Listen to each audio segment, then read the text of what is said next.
Hello everyone, Ali here, and welcome to the Gold Mine. Thank you for joining me here on another episode at Ali's Treasure Trove. We're here with part 8 in our Ali Plays August takeover with the Great Ace Attorney Chronicles. We're about to get into in-game episode number 3, Trial Part 3.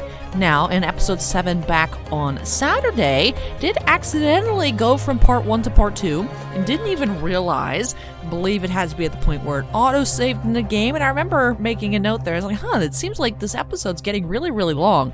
Turns out we did Trial Part 1 and Trial Part 2, which I have been attempting to do a part per episode, so did go ahead, really rest up, and have that off day, of course, yesterday on Sunday, so we're back here. Now, it will drive me a little bit insane, so perhaps if we have a short episode, might have a day with 2 uploads. So, now it is August 9th with part 8. Those first 7 days, I really like how everything lined up, but definitely gotten a lot of rest. I'm filming this actually kind of late on Sunday, so I hope you guys really enjoy this episode. We are defending Mr. McGilded, and we just revealed that it seems like there is a small child also inside the carriage with Mr. Mason and Mr. McGilded. So, let's jump on into it. 18th of February at 12:52 p.m. We're in the Old Bailey's Defendant's Antechamber. Let's see what's going on here. What on earth just happened in there? Yes, also we got smoke bombed. Yes, more importantly, that's what happened at the end of the episode. I was like, why is everybody freaking out? Yes, well, that's what happens. You take one day off, you forget everything. Unfortunate. Mr. Naruhodo, I've managed to find out what happened. Convenient, thank you, Susato. Miss Susato. I was told it was an advanced form of a smoke grenade, a type of exploding device that releases smoke. A smoke grenade? It sounds like the sort of things ninjas use. We're just making sure everything is safe now. I think the trial will start again before long. But who would have done something like that? The police managed to catch someone who was trying to flee the courtroom, apparently. Flee the courtroom? Why? Well, it's a young girl of around 15, I hear. She's trying to flee the scene. A young girl? Then could it be the other passenger that Mr. McGilded was just talking about? My thoughts exactly. But he wasn't lying. Oh, what's become of Mr. McGilded, actually? There are so many things I need to ask him about, but he's not here. I think he was summoned to the prosecutor's antechamber to answer questions, along with the young girl. Who is she, I wonder? And what was she even doing here at the trial? She's taking a huge risk, and for what possible benefit to herself? There's another matter that's troubling me. What's that? The 20 pence.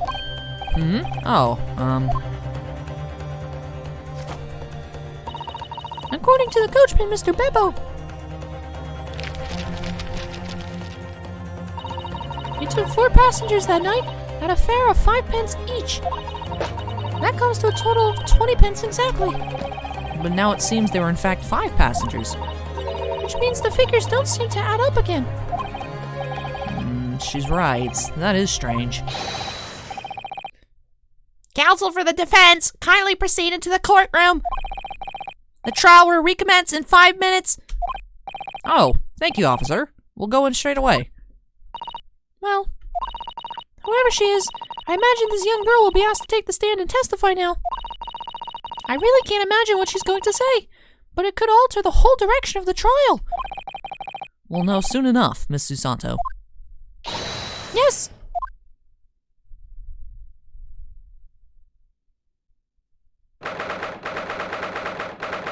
Alright. About 8 minutes later, the Old Bailey courtroom.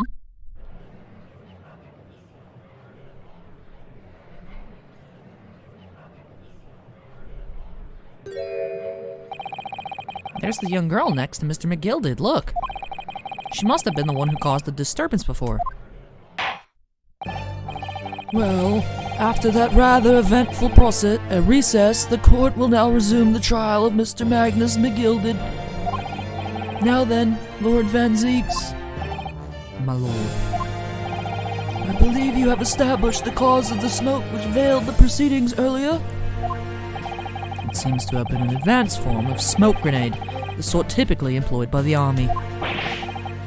Good gracious, the army! What in the devil's name?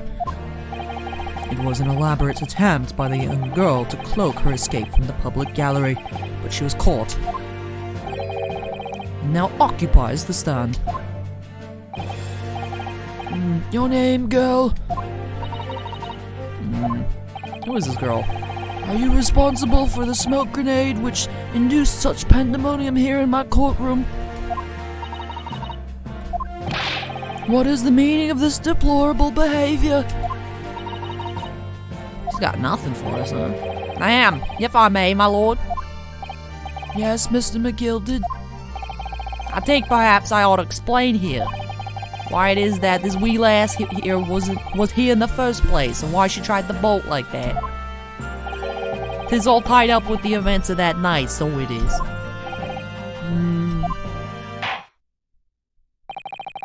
Very well, Mr. McGilded, give your testimony. You will explain to the court exactly how this young woman is involved in the case. Just what did happen that night? It's not like a defense lawyer needs that information or anything. That's true. This whole trial has just been like winging it. Ryunosuke having to deal with figuring out what's going on at the same time. The young girl, she has an interesting character design. I'm curious to see what her face looks like. I wouldn't have guessed that she was about 15 just looking at the rendering. But from the back view, she did have really nice hair. So I do like the look. Just very curious, very curious. On the night in question, I took the back seat in the omnibus and promptly nodded off. Then, begorra, a loud thud and a wee scream woke me up with a fair start. There was a fella collapsed on the floor at my feet, so I sat him up on the seat across from me. And then I turned to find out where the scream had come from. And bless my soul, what did I find? There was a child in there, all curled up in a ball, hiding her wee self away. Interesting. I remain somewhat baffled, I confess, but from what I gather, on the night in question, this young girl was indeed riding in the omnibus. Is that correct? 'Tis exactly as the defense counsel said. This last was the 5th passenger, my lord. So did she kill him? Very well. The defense may now cross-examine the witnesses. Are you ready, counsel? Yes, my lord. Or rather, no. I have no idea where to start.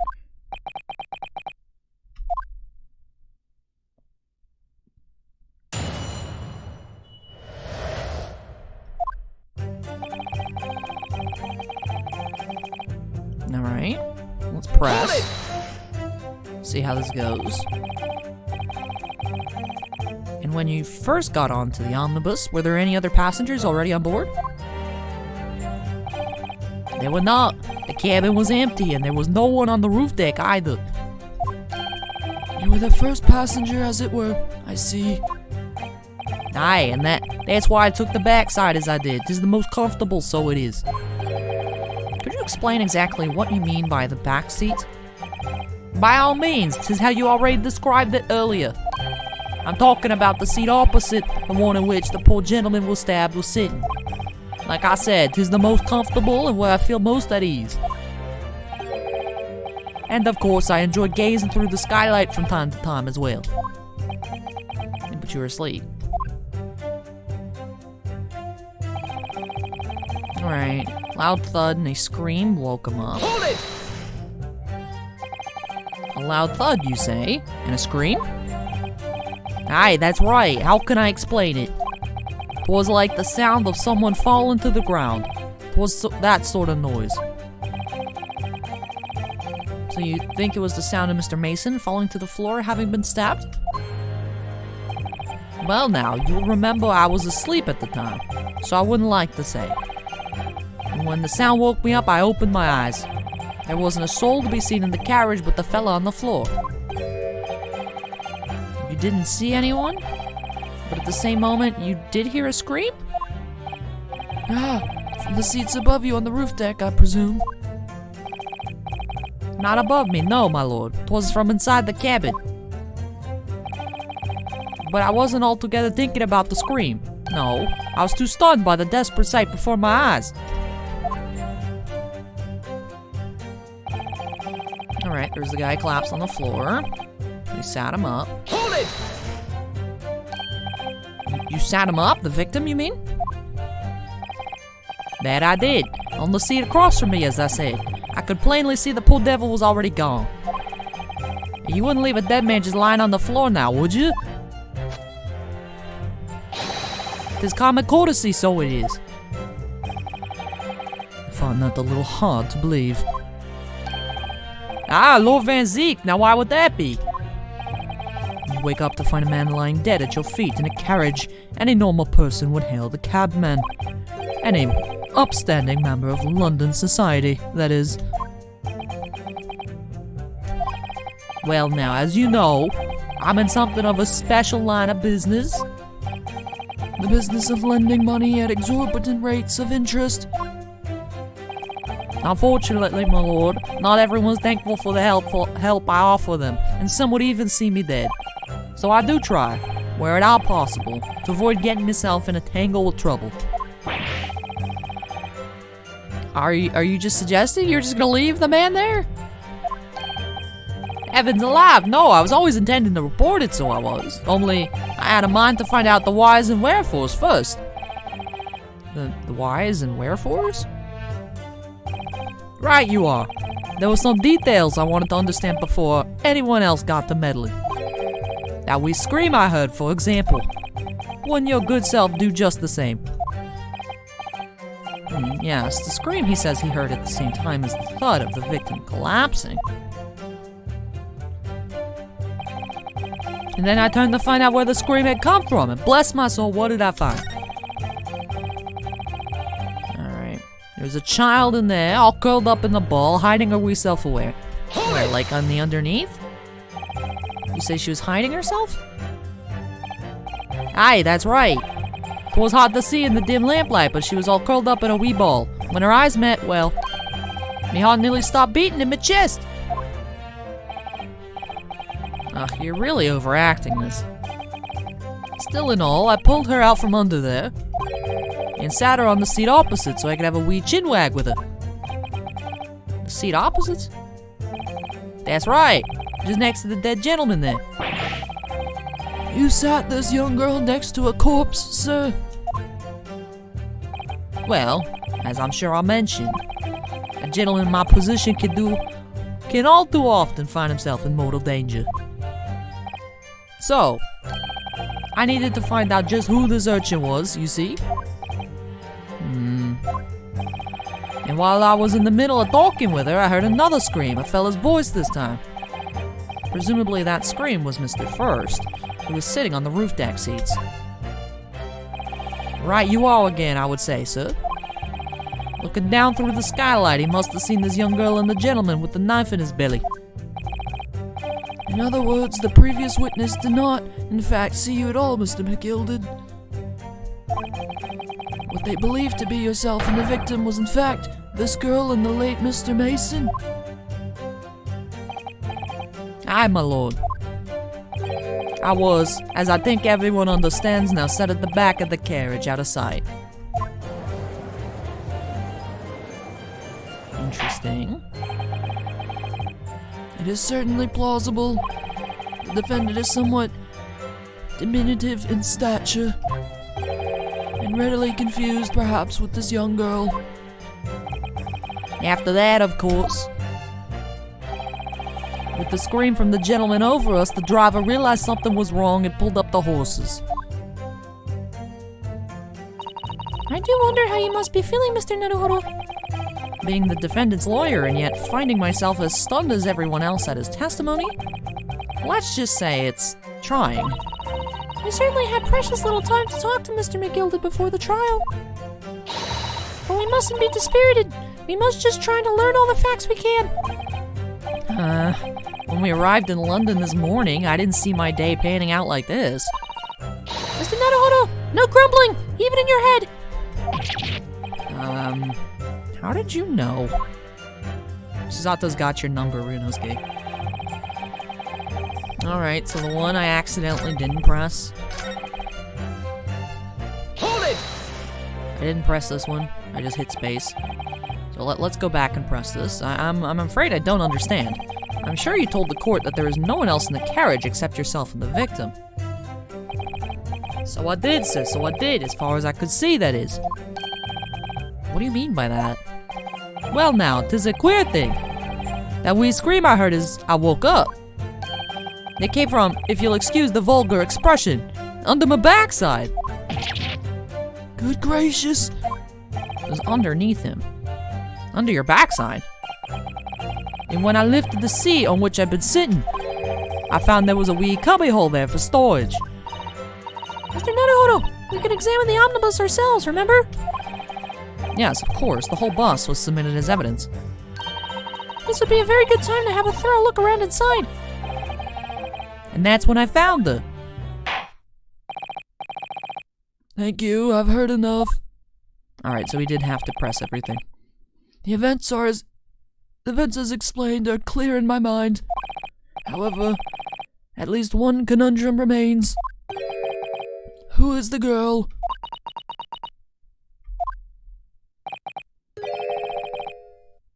Her name is Gina Lestrade, my lord. She's a chancer, earns her crust among large crowds relieving people of their purses. Was commonly called a pickpocket. What? This girl here, a petty thief?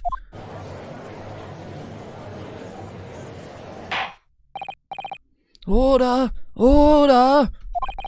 Is this true, Miss Lestrade? Miss Lestrade, you will answer the question. Nope. The smoke gun. Ah! How dare you? What is the meaning of this? Ah! The girl, she's gone. Open your eyes. I'm over here. Good gracious. How? What was the point in that little sidestep? I know what you are thinking. Grown-ups are all the same. This dirty little dipper, you say? No. I have like the one standard girl voice. Unfortunately, it's the Susato voice. And of course the default Ally voice is just Ryunosuke. I think I tried two different things there.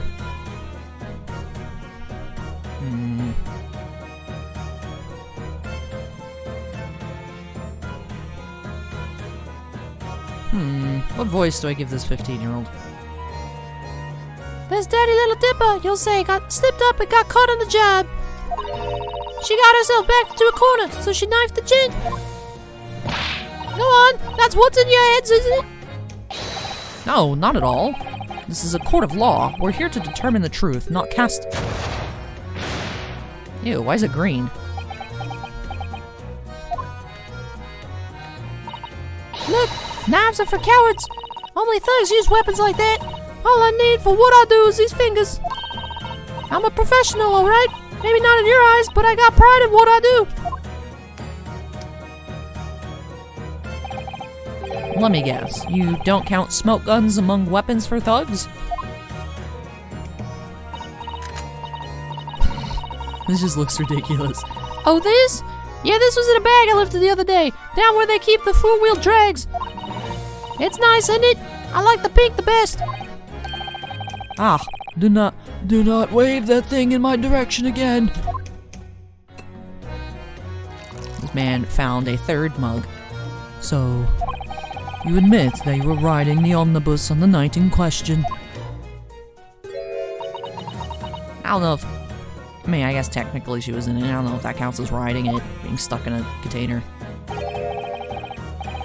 Tis alright, Leas. You can tell them the truth now.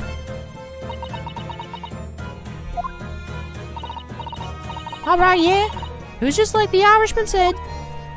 Oh, so he is literally just a little leprechaun. That's the joke. The court accepts this girl, Miss Gina Lestrade, as a valid and significant witness in this case. Accordingly, young lady, We will now hear your testimony, if you please. You will tell the court exactly what happened in the omnibus on the night in question. All right, if I have to.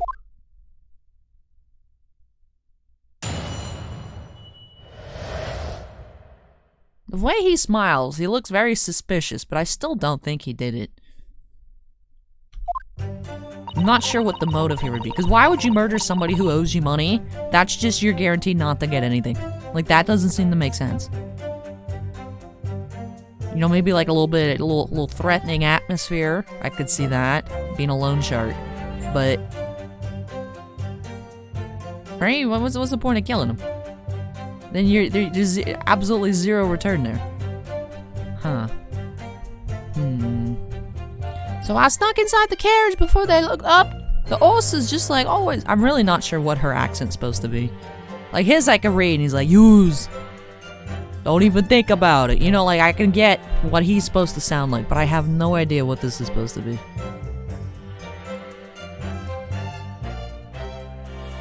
Maybe Steven can let me know, like, which part of England, what kind of accent this is so I could look it up. Or maybe she's supposed to be from a different country? I don't know. If he's Irish, is she supposed to be, I don't know, somewhere else? I have no idea. No idea. So I snuck inside the carriage before they hooked up with the horses, just like always. But it was alright, all waste of time. I got nothing to show for my troubles that night. I tell you, you can't see a blind thing in that hiding place. It's pitch in there. Then after a while, I hear this loud bang. Nearly jumped out my skin, I did. And the scream just came out. Because of that, this swell found me. It did help me get away, mind. Yes, he let you go. I fail to understand you would let the street urchin go, Mr. McGilded. Oh, 'tis simplicity itself, my lord. You see, she couldn't possibly have killed the other passenger. I knew that for a fact. How? As I'm sure I said before, sir.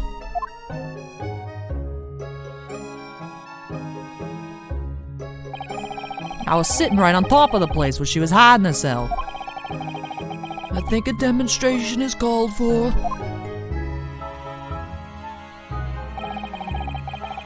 This is where I was sat that night. And the cubbyhole of which you have spoken is underneath this seat, I presume.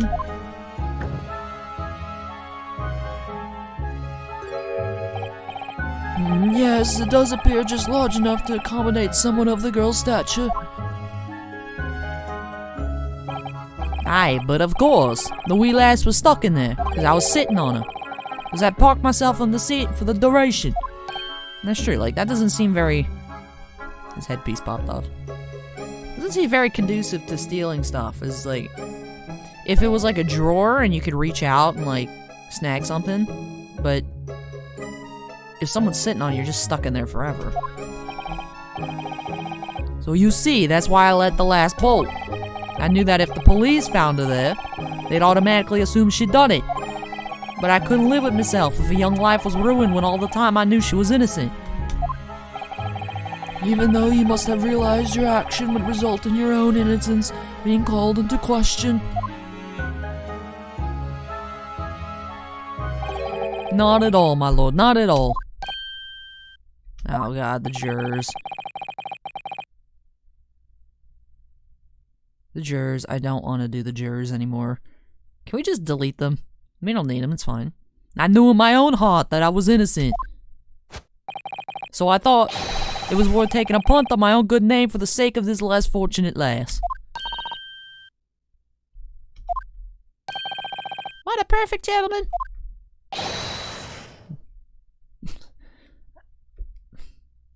My lord! This fine example of a man cannot possibly be guilty of a heinous crime like this. Man, you were like one of the #1 advocates for his guilt. Now I'm ashamed of myself for ever doubting you, sir. Alright, so we fully swung to the innocent side.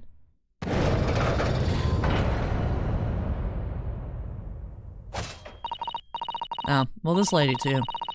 With calm, calculated reasoning, one arrives clearly at the truth every time.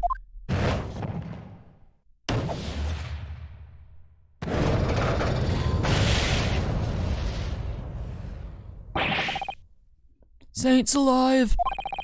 All 6 members of the jury consensual in their leading to a verdict of not guilty. Mr. Naruhodo, this, well, it must mean what? that we're victorious. Well, not necessarily. I mean, if we could pull something out of our butts to make them switch from guilty to not guilty, you'd think Van Zieks could do the same. I don't know. We've won? Are you sure? Objection! Yeah, Van Zieks said no. What? Bro, you better put that leg down. What are you doing? What are you doing? If the sight of my iron-heeled Wellington offends, pray do forgive the discourtesy.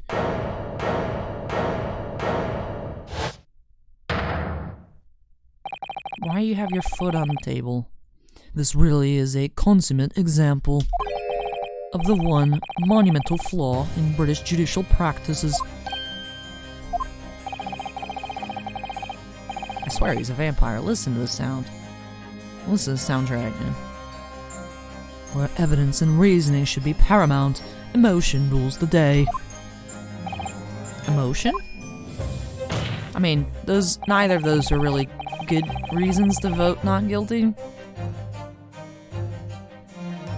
He's not wrong. And also the way he said that, I was like, I don't know, Mr. McGilded. Why did you phrase it as though I know in my heart that I'm innocent?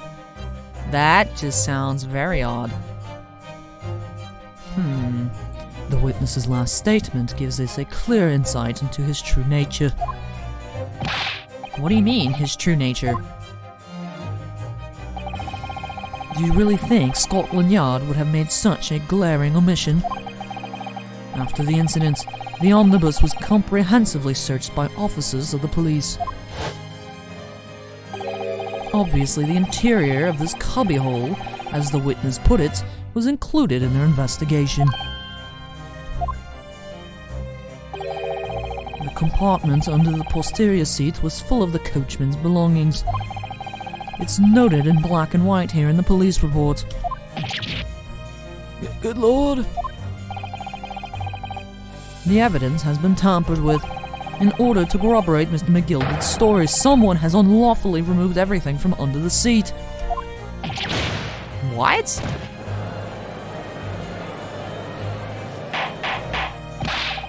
Order! Order! How could such a devious contrivance possibly have been effected, counsel? Naturally, we must acknowledge the deficiencies of the constabulary in allowing this to have happened. However, I assure you, when the omnibus was wheeled into the courtroom this morning, the compartment under the seat was not empty. That's true. I swear we saw boxes in there earlier. But even if there's a few boxes, I mean, she's small. Well, my Nipponese friend. Me? The carriage was submitted as evidence. Doubtless you examined it in fine detail, as would any self-respecting practitioner of the law. Pray, what did you find the condition of the under-seat compartment to be? Oh, to be sure, the young gentleman will be able to clear this up in a jiffy. Sorry? Go ahead.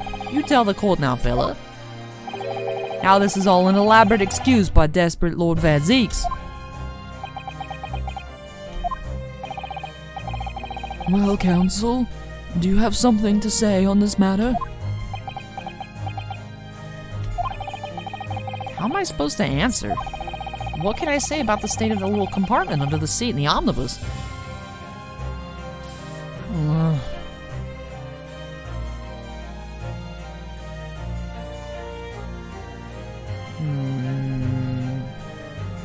It wasn't empty.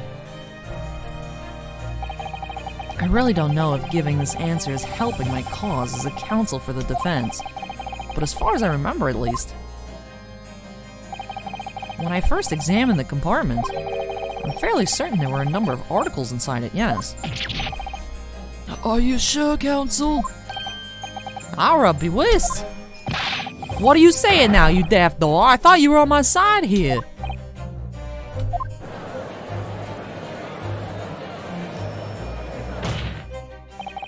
What game are you playing?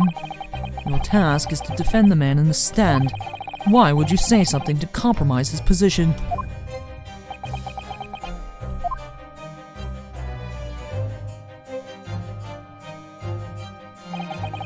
As the advocate for the defense in this trial, I confess I'm still not entirely sure where I stand, but it seems to me that I should state what facts I do know as clearly and honestly as possible. Interesting. 'Tis not altogether pleasing, fella. I'm simply telling the truth, Mr. McGilded. Well, don't forget that you're supposed to be representing my best interest here, lad. Now then, a fella's memory is a curious thing and not altogether reliable. No, the court must consider the facts. That the cubbyhole under the sea is as empty as the devil's heart, so it is. Do you think perhaps it would be in your best interest now to admit that you might have been mistaken? Why do I feel like something's not right here? That was a very not so thinly veiled threat, Renosuke? I should like the jury to weigh in on this matter, I think.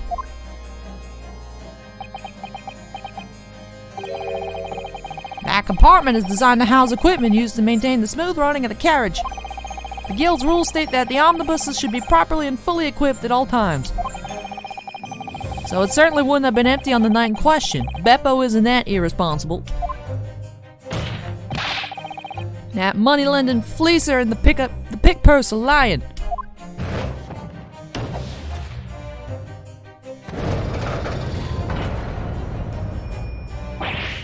Ah. Ugh, knife guy. I can't believe I was nearly taken in. The stinking rich are always stinkers. Nothing but cowards, the lot of them. What? No. It's a trick. Of course it's a trick. You know, if y'all didn't vote in the first place, you guys wouldn't have to flip back and forth so quickly. Quite so, I must concur here.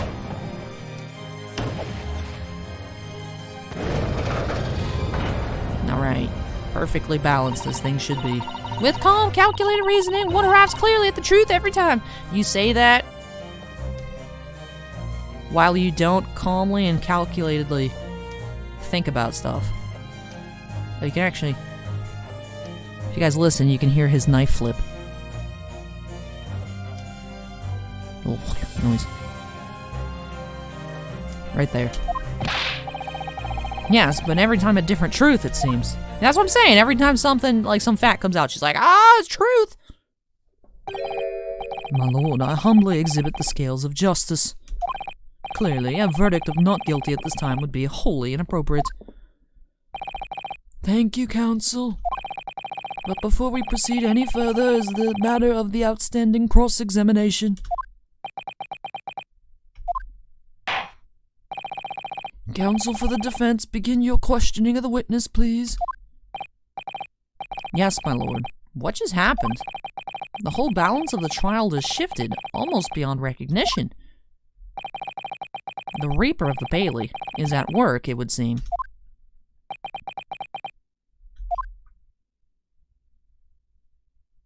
I mean, the thing I like about in these games, it's like the prosecutors that aren't revealed to be evil at the end of the game, or like somewhere along the way, they do actually want the truth to come out. It's just they believe what they know it to be the truth, but anytime something weird comes up, they're like, hold up. Like, I like that there. You know, it wasn't just like, that's not good for, you know, my argument to prove, you know, him, you know, for Renosuke, it's like, that's not good, but, you know, Van Zieks isn't lying. That's true. It's weird that it was empty.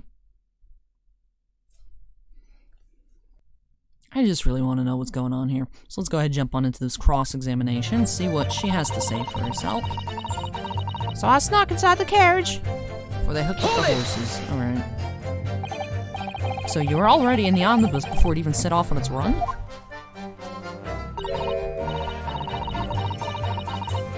Well, yeah, what's the point of spending a joey to make a few bob, eh? That's the rum idea, isn't it? Alright. We're watching him. I do also like this. Because I feel like that also... I noticed in the first trial, I really appreciated having multiple people be able to understand at once. You know, you're talking to witnesses. You want to make sure that, you know, when someone says something, if someone else does react to it, that's actually a very valid point of information. So I do like this new aspect as well. A lot more so than the jury. The jury, I like that there's a new challenge in these games, but I'm not... I hate these 6 jurors right now. Anything, flip-flop, back and forth, any emotional appeals, boom, boom, boom. And it's like, come on. Why would you guys vote so early? These people were like power tripping and be like, yup, 5 seconds in the trial, prosecution said he did it, I'ma vote guilty. But he seems cool, I'ma vote not guilty. Oh! I don't like him anymore, I'ma vote guilty. It's like, oh my goodness. I suppose she means there's no point in spending money to make money. It actually makes sense. Unfortunately, most of the time you do have to spend money to make money. Counsel, may I remind you that this girl is a petty thief? Kindly refrain from entertaining her tenants. Well, that does clear up the little mystery of the fares and all. Excuse me. No, wait, no. No.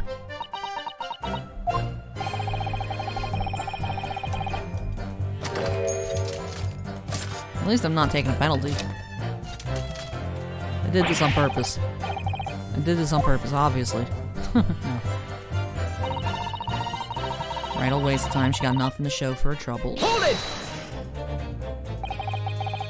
A waste of time. Why is that? Well, most nights I'm on my own and got a permit at least some of the time. What?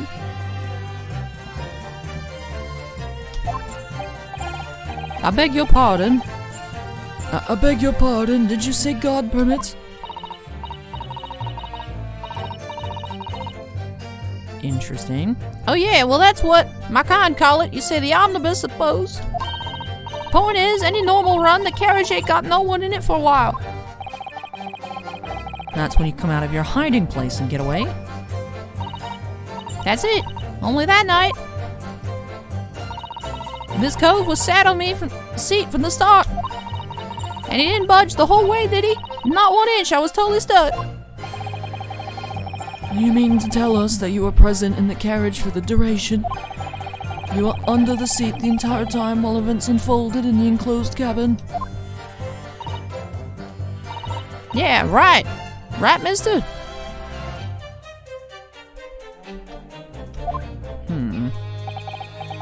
To be sure, I was as shocked as anyone. You don't expect to lift the cushion you've been sat on and find a child now, do you? So, this Miss Lestrade couldn't possibly be the culprit then.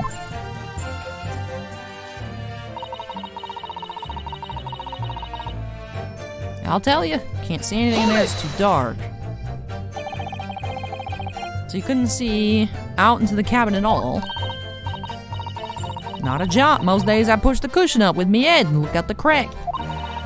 Then I can have a butcher's hat, who I'm gonna fiddle. Thought you were a pickpocket, not a butcher. I mean, I can have a look. The seat I get under isn't as plush as the other ones. Huh. So most of the time the passengers are on the opposite seat. Because it's a crappier seat.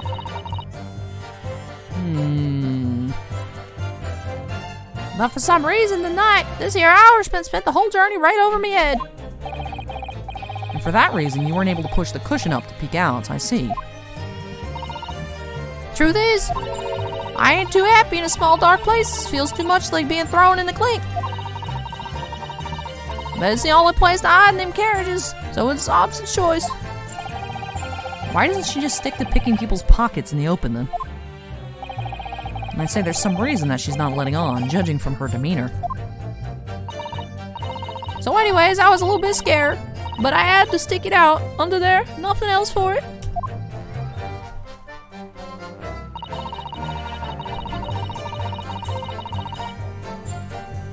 heard a loud bang, nearly jumped out. My question is how they heard the guy on top scream, but not her scream. When you say a loud bang, do you mean the noise of someone falling to the floor?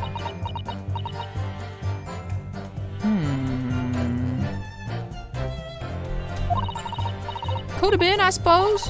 I don't remember so well. Point is, made me jump. And you let out a scream involuntarily? That's right. And then I felt the cushion over my head get lighter all of a sudden. Presumably when the defendant got up in order to help the victim, yes. Blonde's like, nah. Or not. It could equally have been the moment the accused stood in order to stab his victim. Could it not? Well, girl, did you see what happened at that crucial moment? Yeah, I saw it. I pushed up the cushion and added quick butchers while I had the chance, didn't I? The Irishman was sitting up the bloke but had fallen over on the floor on the seat opposite. That matches Mr. McGilded's account, of course. Oh. So that's different from his story. But then, the fella suddenly turns around and looks right at me. I sunk back down again, but it was too late by then. I should never have risked looking.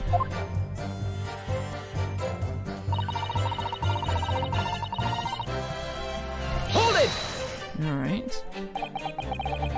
Mr. McGilded discovered you. He pulled you out from your hiding place? I was scared stiff, I was. He dragged me out and sat me down on the seat and all. Next to the victim, Mr. Mason? Yeah, the bloke had a knife in his guts. He was sitting, still bleeding. Then the carriage lurched a bit and he ended up falling onto me. Oh, how awful. Ah. So her hands got covered in blood. Both her hands covered in blood. That must be what the rooftop passengers saw. After that, I believe you talked with Mr. McGilded for a while, is that correct? Now, how'd they have time to talk? I guess they didn't see right away. So she was just chilling with her hands covered in blood. That wasn't necessarily time restrictive. He asked me some stuff. Wanted to know my name and what I was up to and that. Then I heard something from up above. Someone screamed. Yes, Mr. First on the roof deck, one would presume. Well, I didn't want no one seeing me face, so I didn't look up. Then the horses were drawn up, smartish, and this here Irishman says to me, "Get back under the seat. I'll see that you can get away later."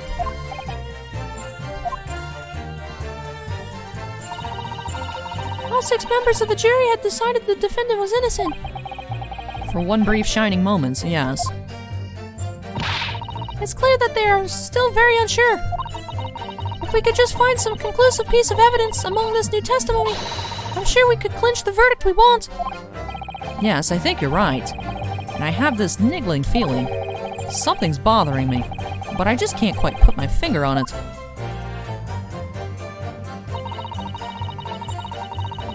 Alright. I'm gonna look at... Wait. Did I not press everything?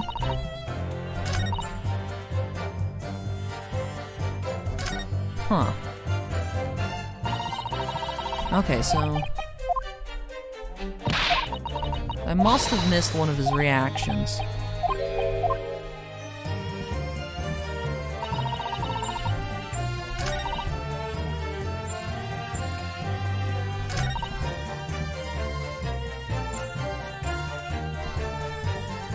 Hold it!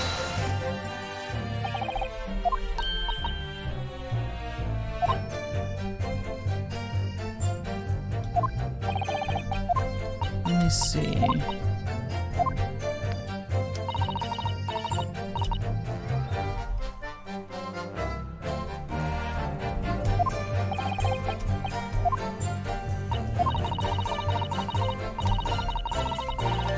Well, no.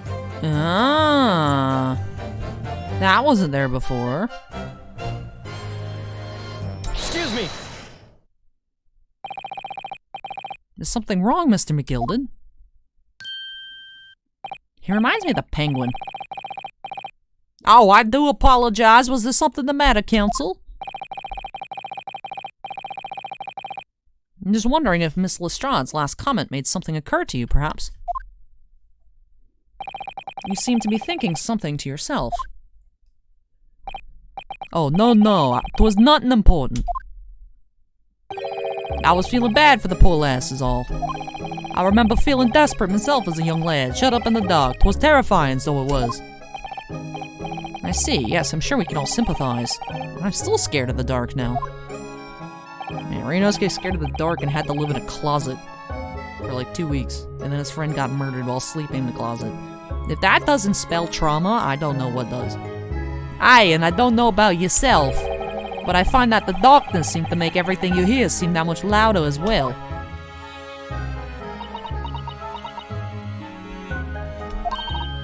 Yeah. I suppose it does, maybe. Miss Lestrade. Did you hear something that night? Anything? An unusual noise, perhaps?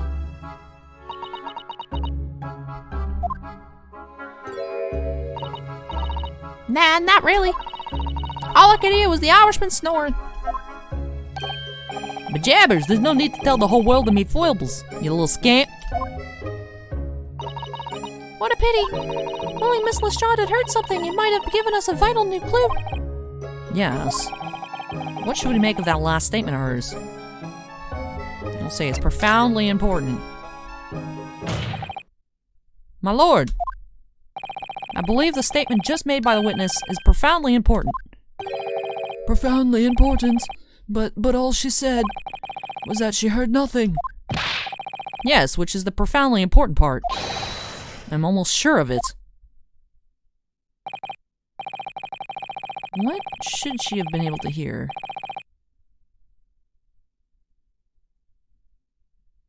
Or shouldn't have been able to hear? I'm almost sure that I don't understand the inner workings of your Eastern mind, Counsel. Nevertheless, Miss Gina Lestrade, you will supplement your formal testimony by repeating that last statement, please. What? Supplement? What are you on about? Don't give me all your fancy talk. I know what you're trying to do. Well, it won't work on me. That's right. Insult the judge. Always a good move. I was straining my ears to work out what was going on, but all I could hear was snoring. Hold it! So you were straining to hear what was happening the entire time? Since the moment you hid yourself? Not exactly, no. Sorry? Well, there was no one in the cabin to start with. I could just push the cushion up and have a butcher's to see what was what. But then when I saw the swell getting on, I got my head down so he didn't notice me. And Mr. McGilded sat on the seat under which you were hiding, correct? Yeah. Would you Adam and Eve it, eh? What a mug. So then all I could do was listen. I was waiting to jump out of there as soon as I heard him leave, you see? But would he? Not likely. Even though we stopped here and there, I never heard the door open. So I just had to stay put and listen to I'm driving this pig's market. Snoring with an old dog he was. She didn't hear the door open. Are there any conclusions we can draw from that, I wonder? I don't feel like that adds up. Miss Lestrade, what you've just told the court is clearly at odds with the facts. At odds? Are you sure, man? Absolutely. Seems my learned Nepalese friend is not as dull-witted as I feared. So Van Zeeks realized it too. Counsel, must insist that you bolster your claim with evidence, or some complicit party's name at the very least. Yes, my lord. I expect you to demonstrate this alleged contradiction to the court. According to Miss Lestrade, while she was hiding in the omnibus that night, she heard nothing but the sound of Mr. McGilded snoring. But think! Ryunosuke, think! There's something else she should have heard.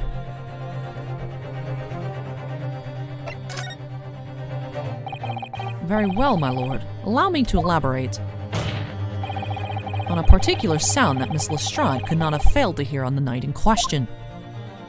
The sound very clearly explained by the presence of the following person. Take that! Thrice fired, Mason. Yes, my lord. The sound that Miss Lestrade cannot have failed to hear is that of the victim, Mr. Mason, boarding the omnibus.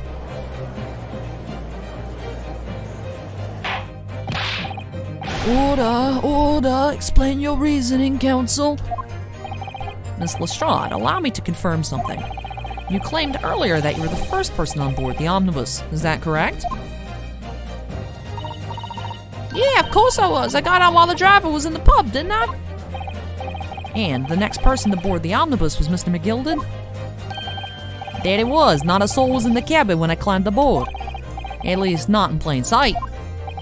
So you were, to all intents and purposes, alone in the enclosed cabin of the omnibus at that time? Did I not just say as much? I was traveling with anyone else. That's what you mean? Yeah, I saw him get on, remember? Through the crack under the seat cushion. He was on his own, for sure. And from what we've heard, the carriage made a number of stops after that on its onward journey. During which time, did you not hear the door opening or closing at all? Nah, I never heard it. That's exactly what I was listening for, wasn't it? Waiting for this swell to leave. In which case, when and how did the victim end up on the carriage? We know that the victim collapsed inside the enclosed cabin of the omnibus. Therefore, Miss Lestrade's statement about what she did or did not hear is at odds with the facts.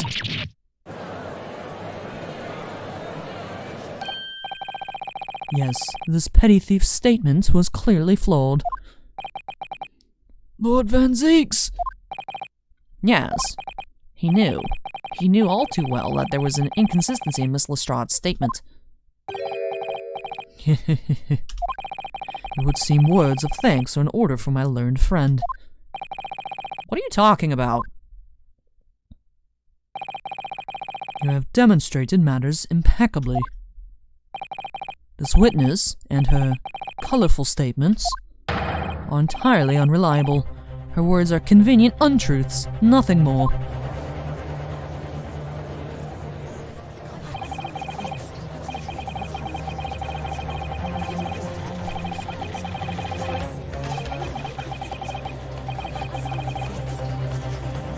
Up, old lady.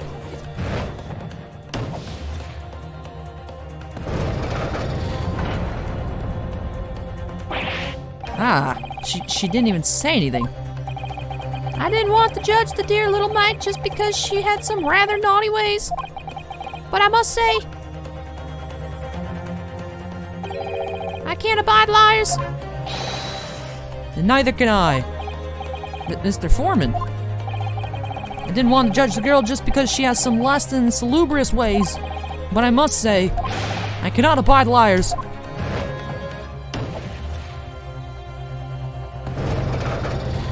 Uh-oh. So the one other young girl is the only holdout. Mr. Naruhodo, that's 5 jury members leaning towards guilty.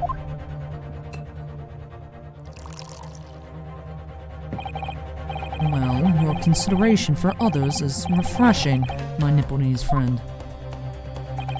To the considerable troubles you have spared me.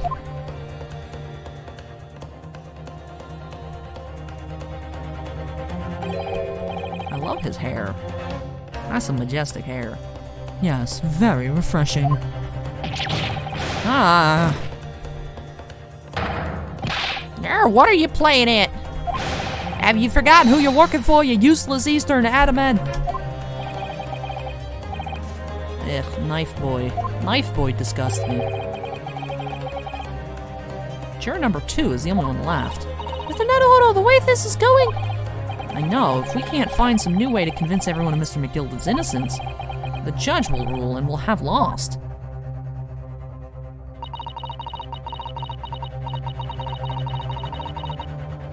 I very much wanted to believe the words of one of Mullinson's most respected gentlemen, but those of us in service know we must accept hard truths. Hold it!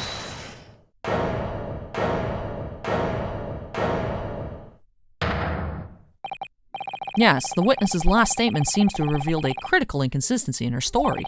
However, if we consider the possibility that her statement is in fact the truth, it may shed an entirely new light on this whole case. What are you saying? Counsel? I'm sorry, sir. Whatever do you mean? Counsel, I will not tolerate you attempting to prorogue my adjudication. Explain yourself at once. When the accused boarded the omnibus on the night in question, the victim was nowhere to be seen. Subsequently, the carriage door was not heard opening a single time, as testified by the witness in the stand. And yet the victim's body was found inside the carriage.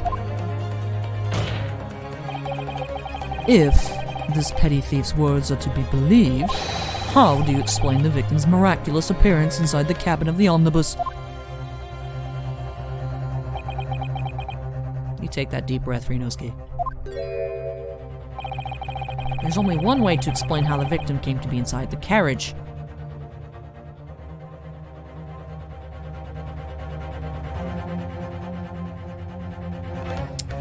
Huh.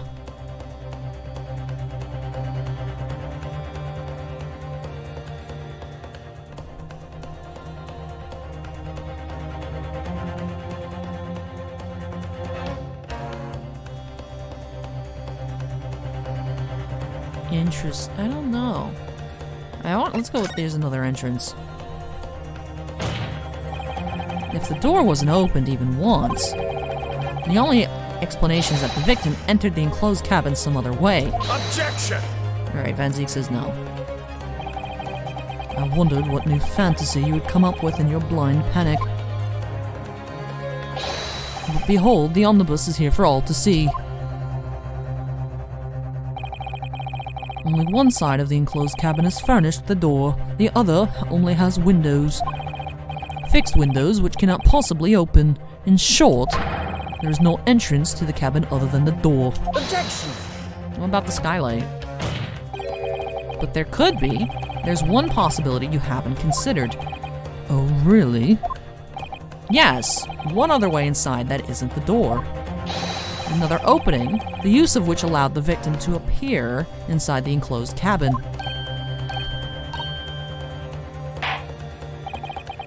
All right, counsel. The defense will identify the location for the court. Here's the omnibus on which the incident occurred. Where on earth is this entrance by which you propose the victim entered the cabin? It has to be the skylight, right? Take that! Music stopped, yes. Cheat codes. The answer's obvious. It could have only been the skylight. I say, the skylight. Objection! Your ludicrous proposal almost has me lost for words. However, Objection! the skylight may well be large enough for someone to pass through. Objection! So you claim. But do you have a shred of evidence to support your addled brain theory?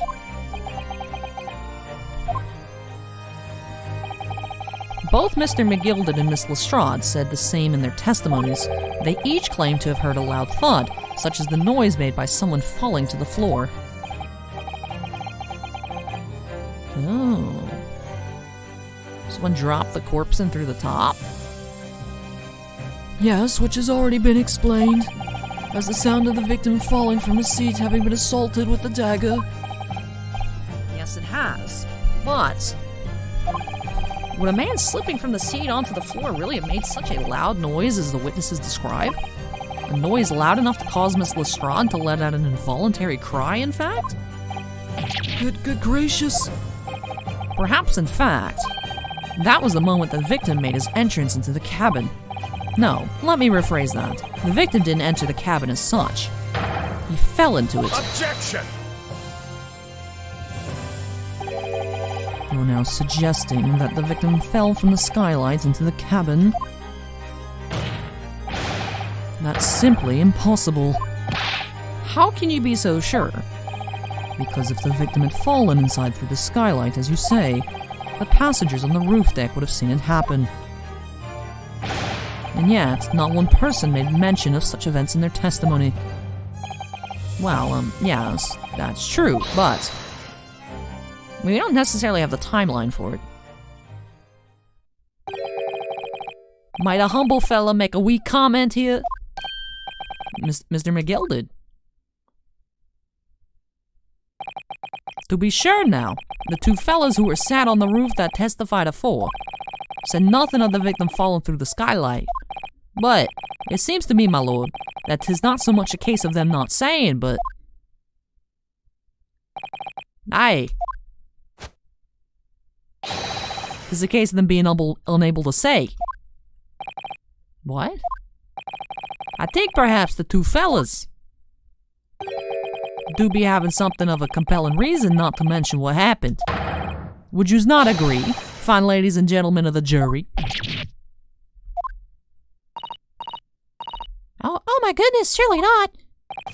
Knife boy, I'm not even reading Knife Boy anymore. You mean the ones who stuck the knife in the man were?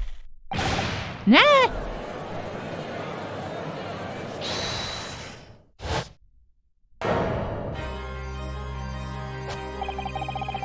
Just what exactly are you insinuating here, you blitherer? You brought her, he said you brought her. What are you insinuating? What is he doing? Why'd he turn into a horse? What the heck? This is a flaming outrage. I have a good mind to give you a blinker in a minute. He'll give you a shudder in a minute, he said, and so will I. Mr. Fairplay, you're effectively accusing me, a city gentleman and well-respected banker. And me, a very angry hatter. Suggesting that someone like me could have stabbed that man in the guts. It's a disgrace, scandalous. I'm a chew on my staff. I protest in the strongest terms possible. That's right, I protest too about you rotten scoundrel.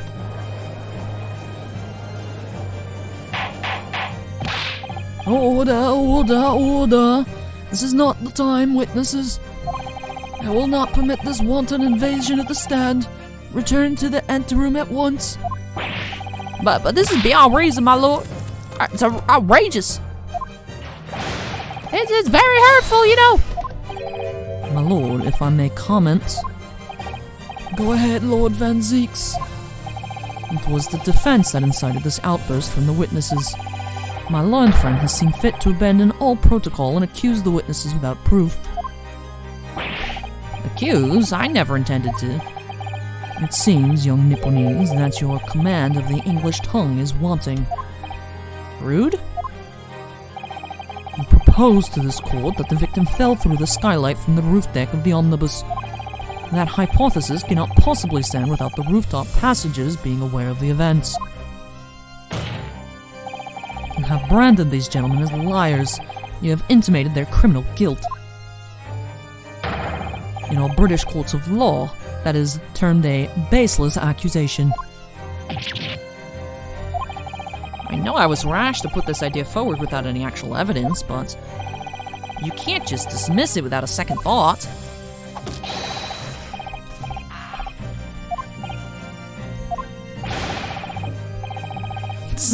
Thought there was something fishy about that hat from the moment I laid eyes on the fellow. If there's filth and rubbish in our mindset, we must dispose of it at once. Alright, they want them to testify. What's happening, Mr. Naruhodo? The spectators in the public gallery they're in a complete frenzy. Mr. Fairplay and Mr. First. My lord? You will take the stand again and make another formal testimony in reference to the indictment brought by the defense. Yes, my lord. They look scared. I didn't come here for this. There's no time to think this through. All I can do is keep pushing forward.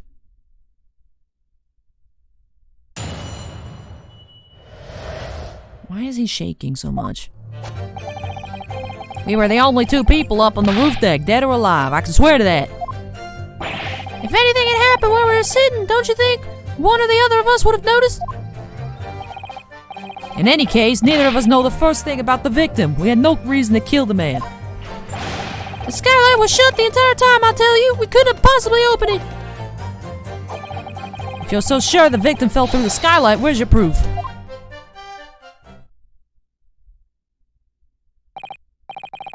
I must say that on listening to this testimony, it is somewhat hard to imagine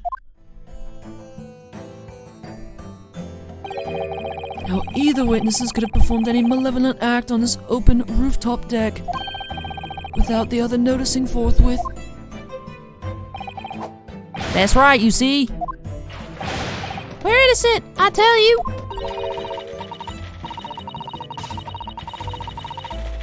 Although logically, of course, the argument falls if the two of you were in collusion with one another. What? Eh? According to investigations by Scotland Yard, the two witnesses share no common dealings. Tss. Knife Man doesn't trust no police. Something doesn't feel right here. The trial is going in our favor, really. So why do I feel so uneasy? Counsel for the defense, over to you. Your cross-examination, please. Oh, yes, my lord.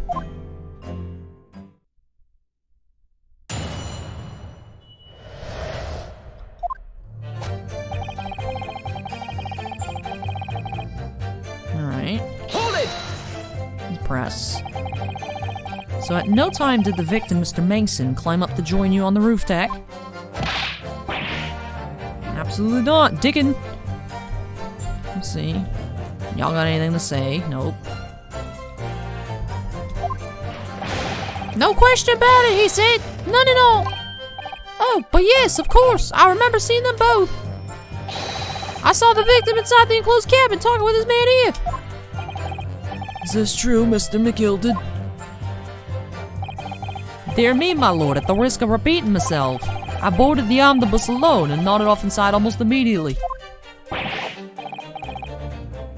Oh? Oh? That's an outright lie. Without doubt, you were engaged in...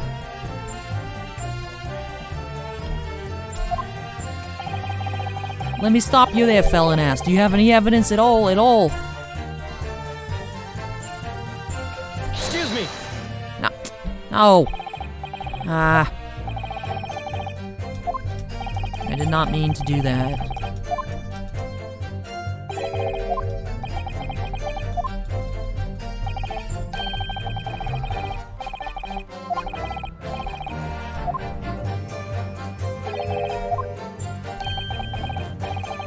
He's not really willing to say anything. That's true, he just always doesn't look...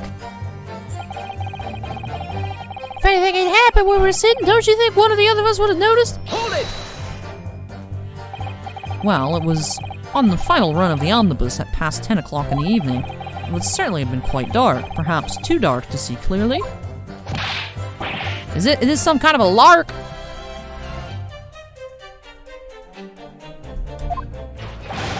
Is this some kind of a joke, he said? Is that what this is?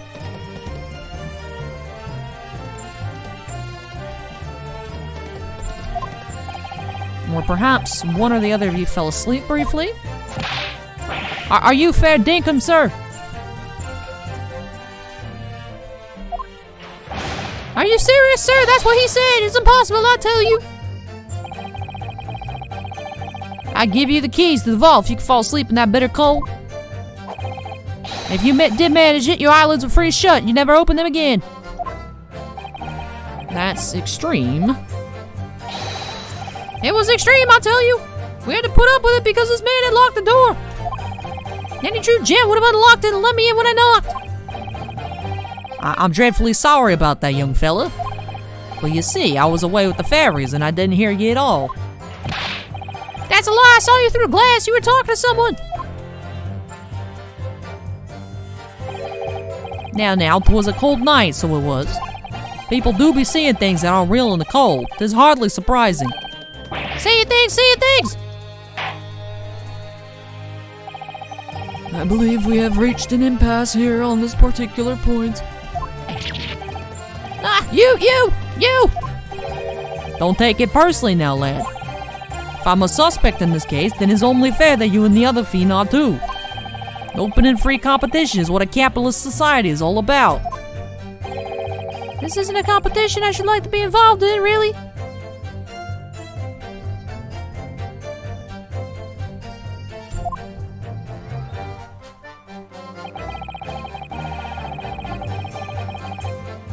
In any case, neither of us knew the first thing about the victim. We had no reason to kill the man. Hold it! So you had never met Mr. Thrice-Fired Mason before? Illumin, no, not once, never.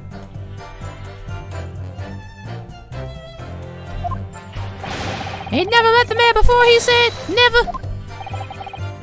And you, Mr. First, had no prior dealings with the victim either?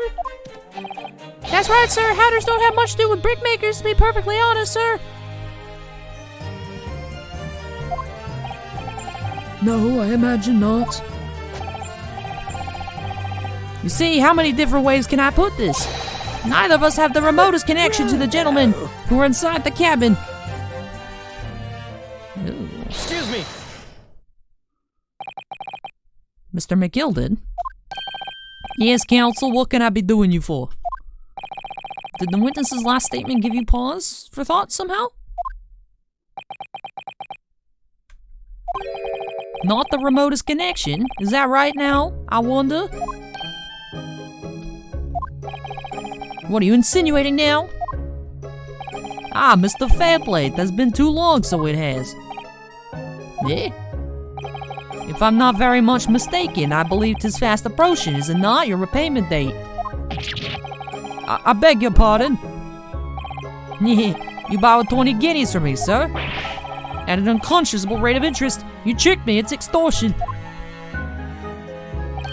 Well now, is that a touch of begrudgery, is it? The sort of begrudgery that might motivate a fella to pass his crimes off on another.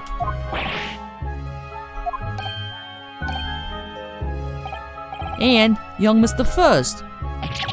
Me, sir? What do you want with me, sir? You do be making hats for a living, do you not? That there top hat sliding about on your head. Is that one of your own creations, is it?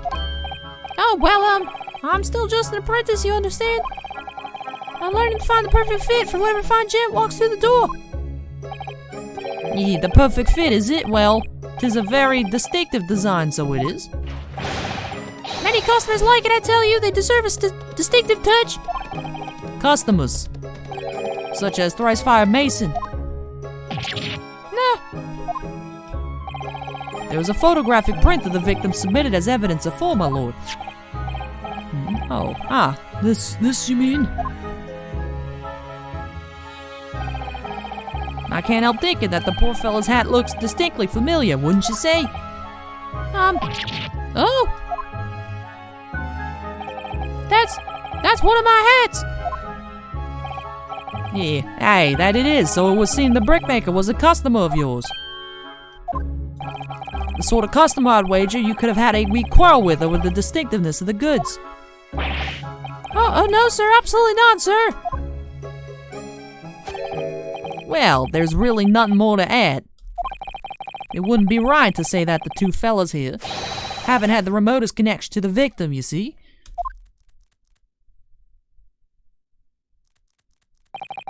I rest my case. You little weasel. Arr. He's better at this than I am. Gosh, Mr. McGilded has certainly been thorough in his research, hasn't he?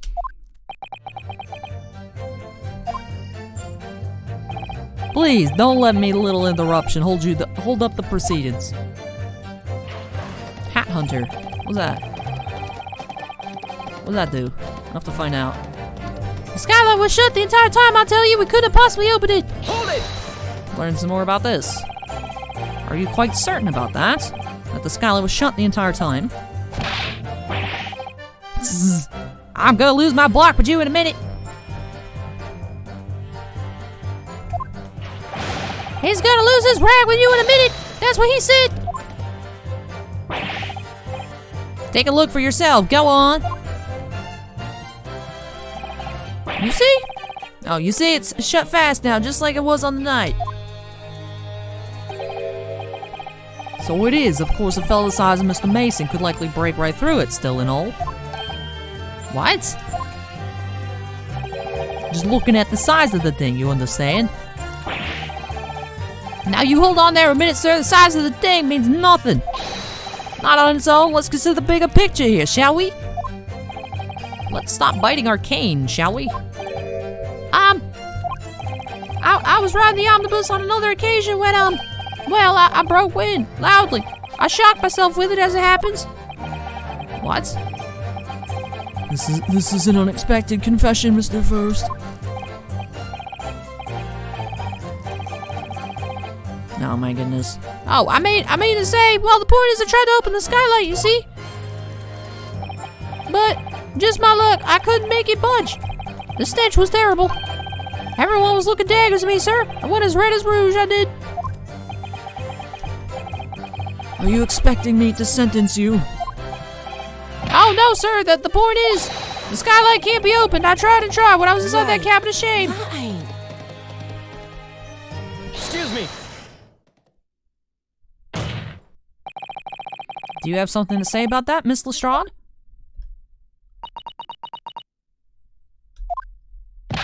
Miss Lestrade?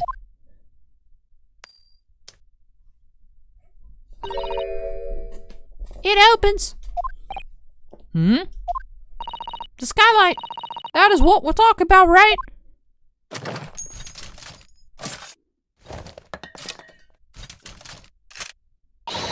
All them skylights open, dead easy. More easily than you can load that weapon. That's a lie, I tell you. Otherwise, when I broke wind, You can't do it from the inside, you mug. Oh. Look, a few weeks ago, I was up on the roof deck of one of them drags. And I had a great haul. I had purses coming out my ears. Miss Lestrade, this is not the forum to be eulogizing on the subject of your criminal activities. Well, anyway, I had a bit of a scare. When I lifted the last blow's purse, he got wise to me. All four of them surrounded me so I couldn't hop off the bus and leg it. So what I did was I used a skylight, opened the catch, and jumped right through. What?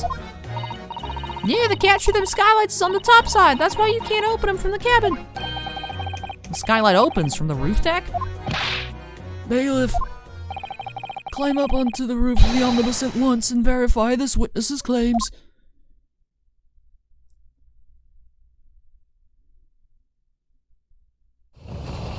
Ah, I see. Oh, my hat! See?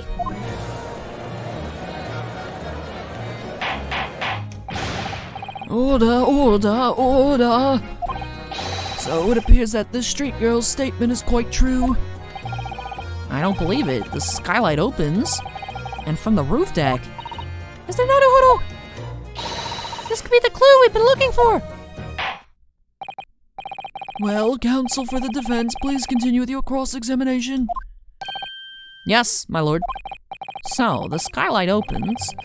Perhaps I should investigate for myself. Alright, we are...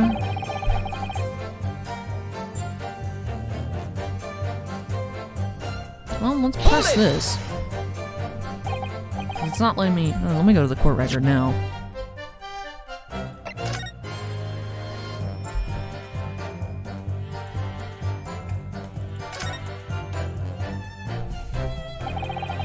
The skylight was fastened shut before. But now the catch has been undone, we should be able to open it.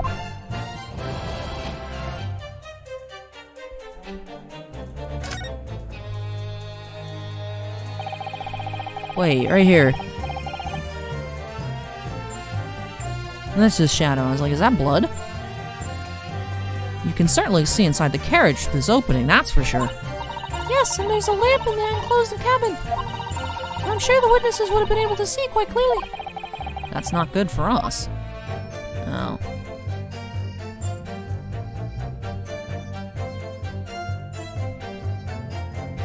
Ah.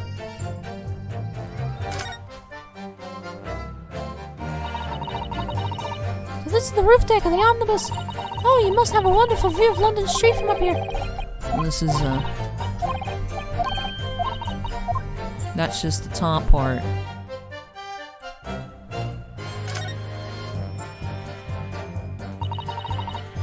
Why won't it let me investigate the blood? I want to investigate the blood.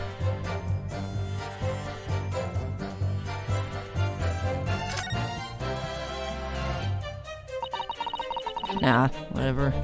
Alright.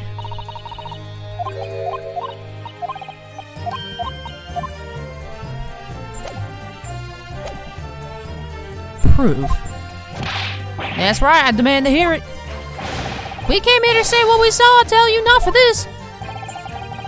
But you call us bows, shysters, brand us as criminals. You call us liars, that's what he means. And accuse us of doing it. As it stands at the moment, there's no hard evidence that incriminates yourselves, now is there? I believe we're in much the same position as one another here. Arr! If I don't crack this case soon, he'll crack his teeth. I wonder if these two men were really involved in some way. I couldn't say. I mean, I don't really know anything about them, do I? Although, by the same token, I don't really know anything about Mr. McGilded either. It's so hard to know what to believe here. I think we should try to remember that it's evidence alone that can truly determine the outcome of a trial. Evidence? No one can argue against decisive evidence, including the members of the jury. So you're saying that what we need now is to find a conclusive piece of evidence. Susato, why do you think our controller kept pressing on the blood in the skylight? Do you think that's important? I don't think it's important, Mr. Naruhodo. Yeah, I don't think it's important either, Ms. Susato.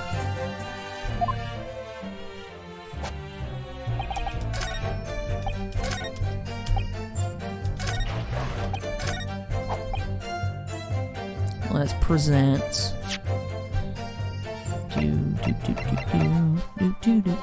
Objection! Oh. Huh.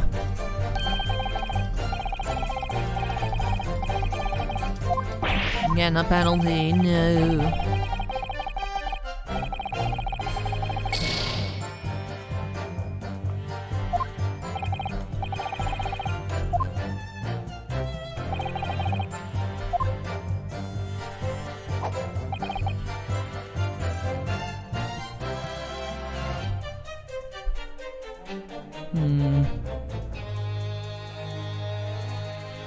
Hold it!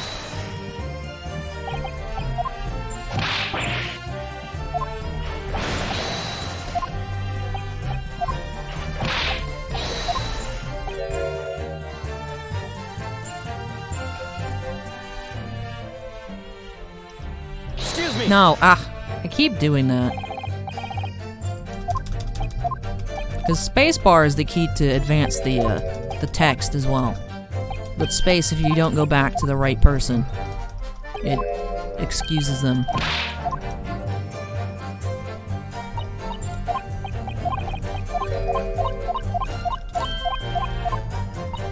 Alright, let's look again.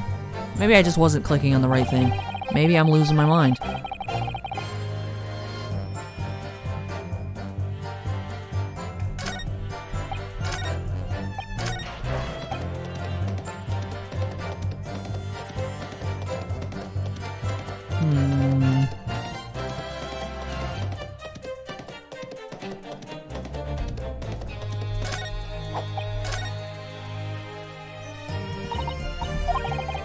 Let me look look in the court record.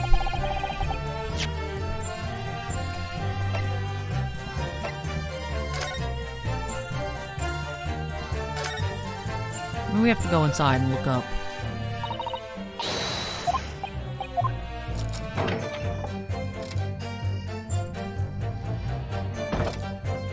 Blood on the floor.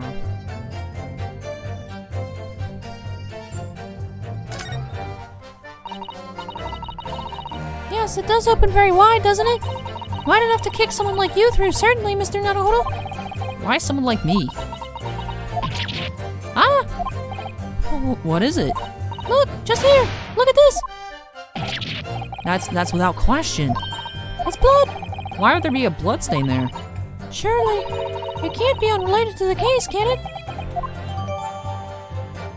Ah. Alright, that's what we needed. Looks like we had to see it from the inside.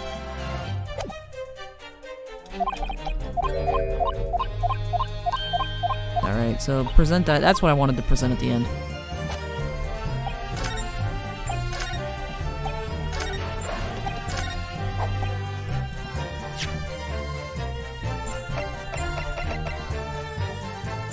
Objection!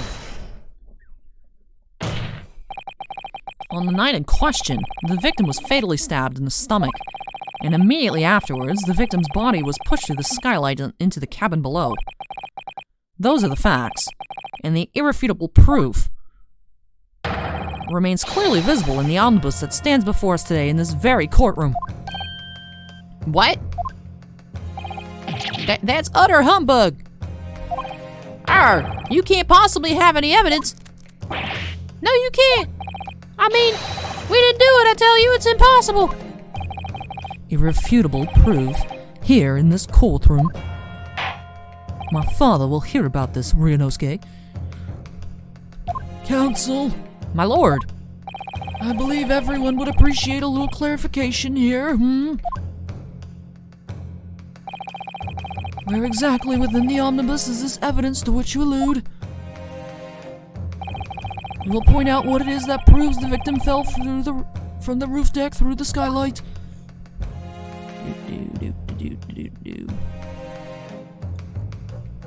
Got it! It goes without saying that... Yes, counsel?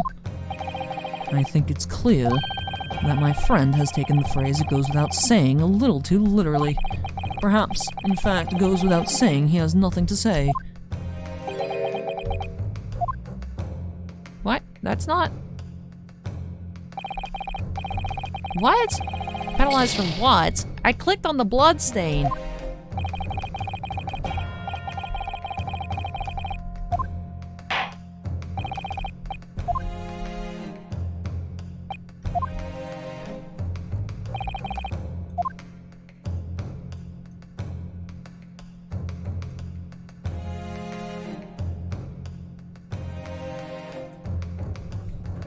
Got it! Oh, okay. Alright, I guess you can say I misclicked. I swear I had it in the crosshairs. But Jupiter, is that blood? This bloodstain proves two things. Firstly, when the incident occurred, the skylight of the omnibus was open. What? And secondly, the victim was already bleeding when he fell through the opening. Oh my! And so it follows that Mr. McGilded, who was inside the enclosed cabin himself at the time, cannot possibly be guilty of this crime. No! Order! Hold it! But the blood could have sprayed up there when the fellow was stabbed inside the cabin. It normally found its way to that one particular spot on the skylight, sure, and that would be very convenient. And let's keep it in mind that the skylight catch can only be unfastened from the roof deck.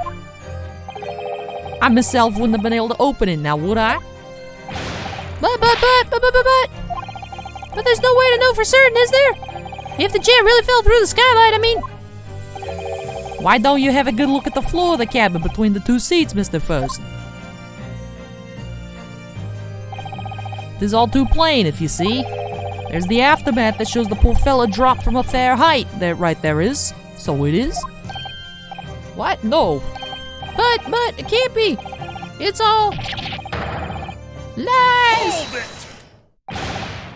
My fellow jury members, I think we can all agree that this is clear proof of the defendant's innocent, can't we? I believe we can, yes, sir. It's clear to me now where the filthy rubbish can be found in this courtroom. Knife man gets no respect.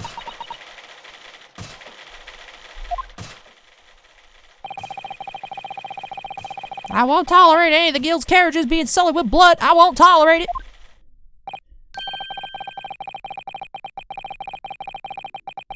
Now, I always knew that the nice gentleman who gave us that delightful part couldn't have done such a thing.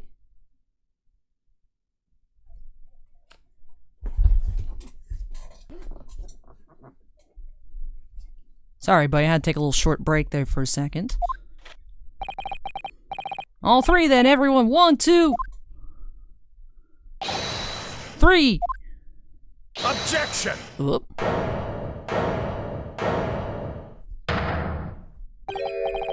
A chilling performance, Mr. McGilded. Oh, and what would you be referring to there, Lord Van Zeeks? A bloodstain on the frame of the skylight. Such evidence is null and void. What? Why? For one extremely simple reason. That smear of blood never existed. Objection!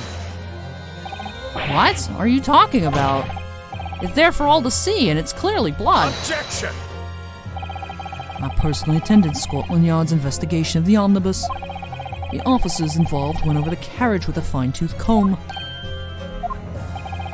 So I can state with absolute surety, no such smear of blood existed in the carriage. At least, none until this trial began. But Are you suggesting, Lord Van Zeeks, that this stain of blood was fabricated, my lord? Yes, and while this court has been in session. What?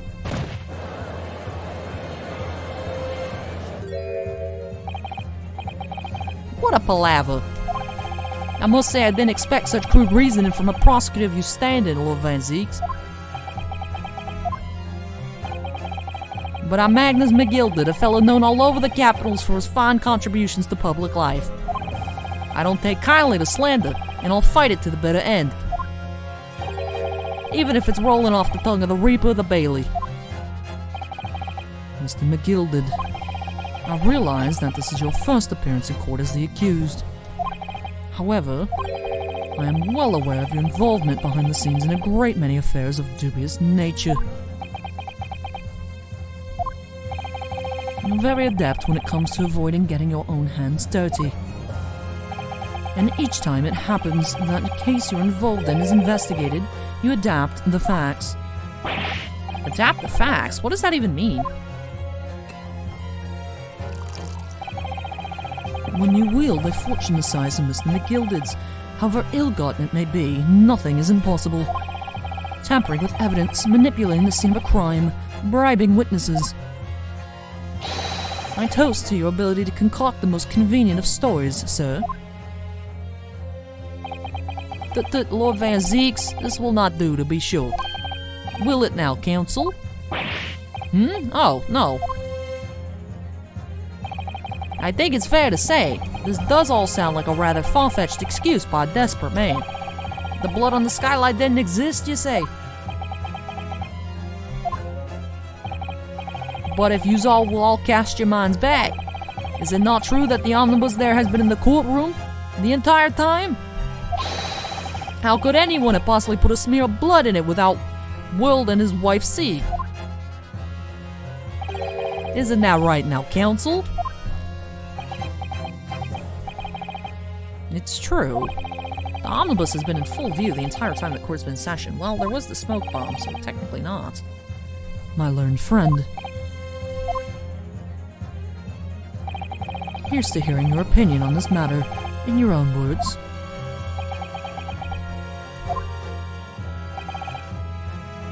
As you wish.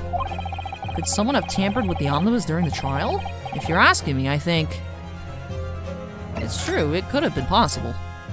Where is this case going? I don't understand why he would have killed him. As I really don't understand that part. As a defense lawyer, it's my job to advocate for the defendant as best as I can. But still, I feel as though there's something even more important at stake here. There's no evidence to suggest that the defendant did as my learned friend suggests. However, in terms of having the opportunity to carry out the alleged tampering, there is one possibility. Good gracious. Explain yourself, counsel.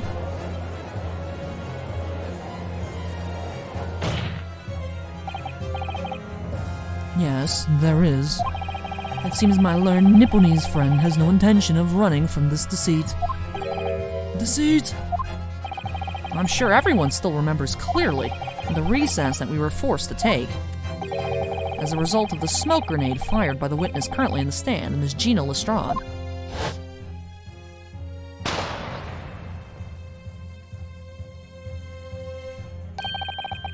What is going on? Be careful, Mr. Naruhodo, cover your face! Bailiff! Bailiff, don't let the accused escape. Secure the omnibus.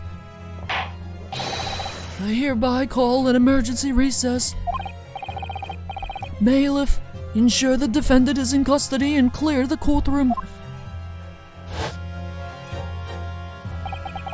The courtroom was filled with smoke, and everyone was thrown into confusion. All of us were made to leave this chamber. In that brief interval, under the veil of smoke and in all the chaos, it could have been possible to steal inside the omnibus.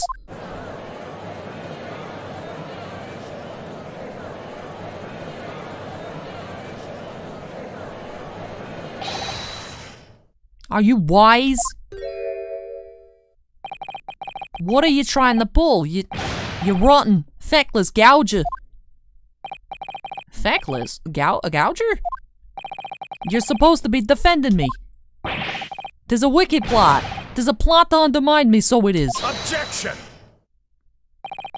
Whatever you think this is, it changes nothing. The facts, all the same. After this courtroom was evacuated earlier as a result of the smoke grenade, a number of inconsistencies materialized in relation to the omnibus. Inconsistencies such as... To start with, the storage compartment underneath the rear passenger's seat. When the police investigated the omnibus, this compartment was full of the driver's items. Secondly, we have the smear of blood on the edge of the skylight. As I have said, I was not present at the start of the trial this morning. Unfortunately, Lord Van Zieks, no one is able to corroborate your claims. That's true. When the omnibus first wheeled out, both the storage compartment and the skylight were shut. Accordingly, I'm afraid to say, we cannot establish with any certainty if this evidence is the result of tampering or not. Indeed, my lord. No doubt there is not a single person who saw fit to verify such things. What do you think? Sorry? About the omnibus? Is there anything else unusual about the omnibus?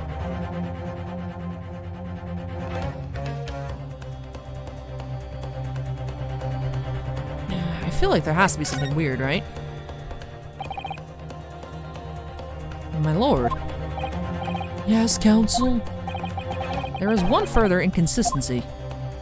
A mark that surely could not have been present at the start of the trial. What? What in the devil's name are you going to say now? If you dare betray me, you little maggot, you'd better start watching your back. Objection! Silence, Mr. McGilded. The court awaits the defense's clarification.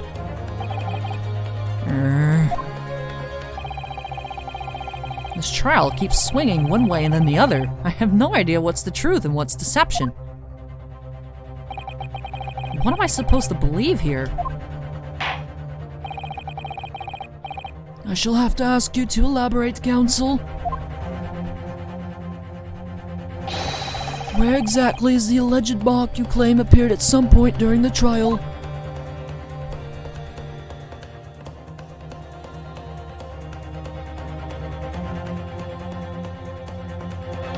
Why do I feel like the floor blood wasn't there?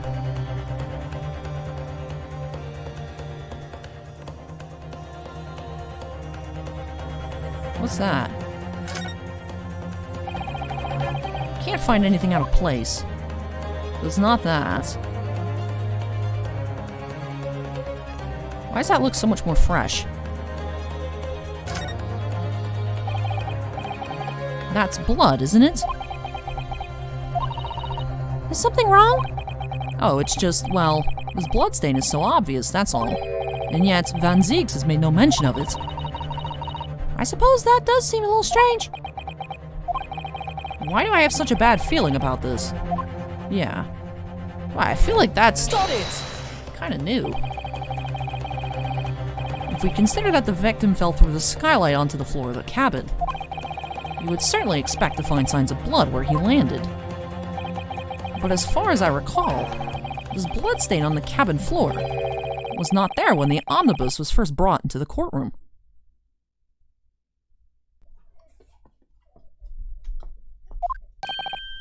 Good Lord!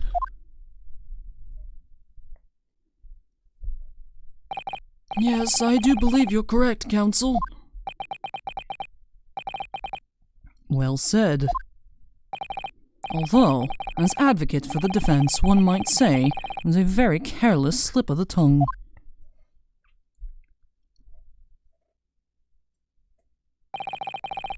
I believe that bloodstain on the floor is a decisive piece of evidence. But if the question is whether that evidence is genuine, or whether it was unlawfully fabricated by someone, I feel compelled to admit that there's at least a possibility that the evidence is fake.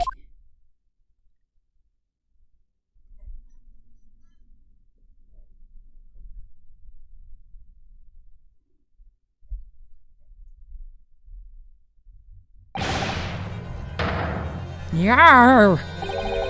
This trial is over. Mr. McGilded? I've done everything I possibly can to cooperate with the court, but 'tis all over now. But you're the defendant. 'Tis over, I tell you. Memory, recollection, what people think they saw, 'tis all a nonsense. Facts are what counts, and the fact is the bloodstain is there. Now. Ah, well. And over the course of this desperate trial, long and extremely drawn out as it has been, that good-for-nothing Reaper of the Bailey has failed to present any decisive evidence at all. I'm scandalized, so I am. I thought I'd better of Lord Van Zieks. Well, my lord? I must concur with the defendants. The unaffirmed recollections of an individual cannot stand as evidence. At this moment in time, the particular bloodstain in question is very much in existence, and in the absence of any credible method by which to prove its alleged previous non-existence, I regret to say that it would be improper for this trial to continue. Your lordship, you can't be serious. Lord Van Zieks, what is your position? The prosecution, my lord, has no further witnesses or evidence to present. Very well. In that case, as I believe we have explored every possible avenue in this matter, I shall proceed to my adjudication. As a formality, I am of course obliged to confirm with the defense first. What formality? As things stand at the moment, it would seem that Mr. McGilded would be found not guilty. Yes. Which would mean we've won. Is that really the right outcome here? Is it really alright for the trial to come to an end now with all these unexplained inconsistencies? Counsel for the defense, your closing statement, please.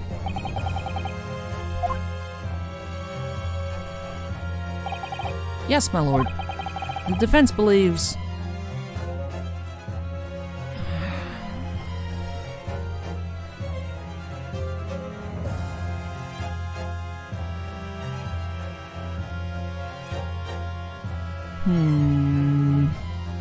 I do feel like...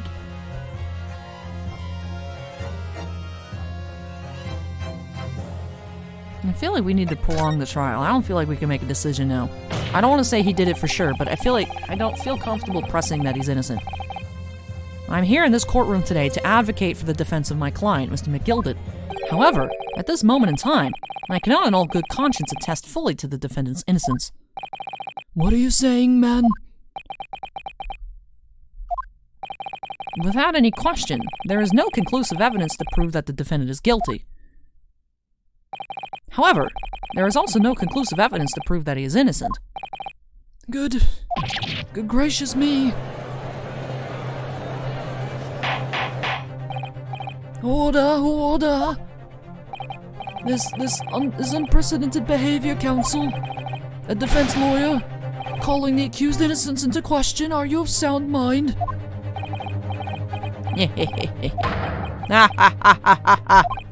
Oh, 'twas a grand decision to appoint you as my lawyer, so it was. A grand decision. What? I must say, I didn't expect quite such an exciting spectacle at the end here, but still. Here, have this for your troubles. Your job here is done, fella. And some fine work you've done, so you have. But what do you mean?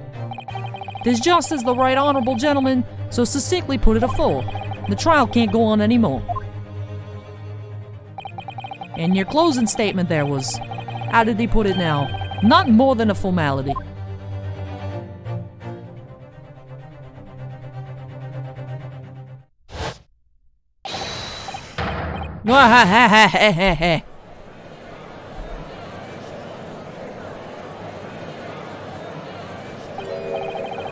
I really don't know what to make of all this. Was the evidence I've seen genuine, or was it fake? His lordship would be fuming. Any unsightly rubbish should be disposed of promptly, as I said.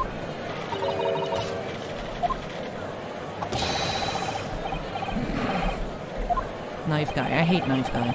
I feel terribly ashamed that I ever doubted that lovely man who gave us the lovely park. Now that proceedings have unfolded in this way, I am compelled to declare a premature end to this trial. Furthermore, the court must accept the defendant's plea.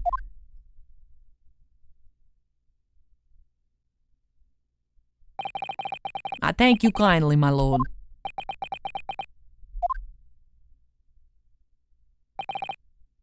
I hereby pronounce the verdict of this court. Objection! But we still haven't determined if the blood stain in the omnibus is genuine or not. We don't know if these witnesses are telling the truth or a pack of lies. We have no idea about the truth. Lord Van Zieks, My lord. the case made by the prosecution was flawed, plain and simple. If indeed the omnibus presented as evidence was tampered with, the prosecution is at fault for allowing such a disgraceful perversion of justice to take place. My sincerest apologies, my lord. Objection! But wait. When we were evacuated from the courtroom, Lord Van Zieks ordered the evidence to be secured. I'm afraid the prosecution cannot shun responsibility in this matter. That's so unfair. The culpability of the defendant has not, at the present time, been established by this court. Consequently, the jury will not be required to proffer judgment. What? Why doesn't the jury have to weigh in? Well, Lord Van Zieks has been a pleasure, so it has. And as for you, my dear fella, I couldn't have asked for a better defense. Do you mean to tell me this has all been a grand waste of time? 'Tis the law of the land, my good man. If you'd like to pursue this matter further, you can always go ahead and try to change the law. Magnus McGilded. Good grief, you've more to say to me, have you? Just one thing. A warning. This is far from over. Well, something to be looking forward to, then. Nah, ha ha ha ha! I hereby pronounce the defendant, Mr. Magnus McGilded. Not guilty. I don't know about that one. Eee. Yee.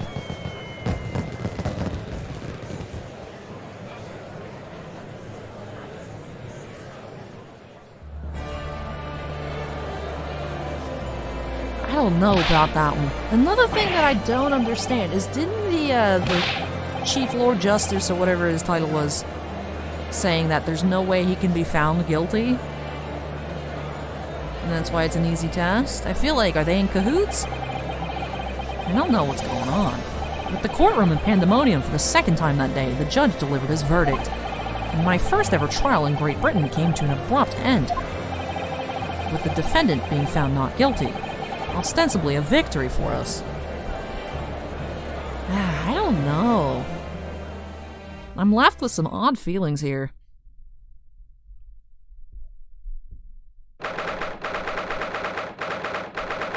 Alright, so it's 5:14 p.m. in the defendant's antechamber.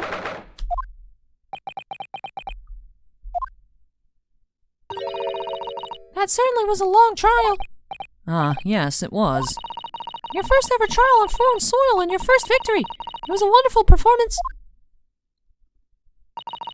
My heartfelt congratulations. And to you, Miss Susato, thank you for your assistance. I suppose we should be happy. The trouble is, we're still completely in the dark about what actually happened. Well, we didn't have enough time. But isn't it wrong? I mean, who was actually responsible for Mr. Mason's death?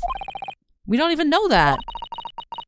The sole aim of the defense is to obtain a verdict that exonerates the defendant. You carried out your duty to perfection. Aye, that you did. Mr. McGilded. Ah, and that girl is with him, too. Well, it seems the stories are true. Oh, what stories? About the 6 enormous fireworks they do be letting off when there's a verdict and not guilty. I'm sure yous must have seen them now. Spectacular, wouldn't you say? Yes, definitely. I heard it was a sight to behold, and to be sure it was. And I've you to thank, I suppose, for having an opportunity to see it. Ha ha ha ha ha. No, I don't know about that. I'm not sure I really did anything. What on earth are you saying, fella? How did I walk out there a free man then? I don't think it was so much thanks to me as down to your planning. You're a straight-talking fella, aren't you? I must say, you had me astray in the head there once or twice. But you're young and headstrong. Ha ha ha! There's water under the bridge. Yeah, this guy's giving me the creeps. Congratulations, Mr. McGilded, on having your name cleared. But nothing's resolved. There's only one thing that matters to me.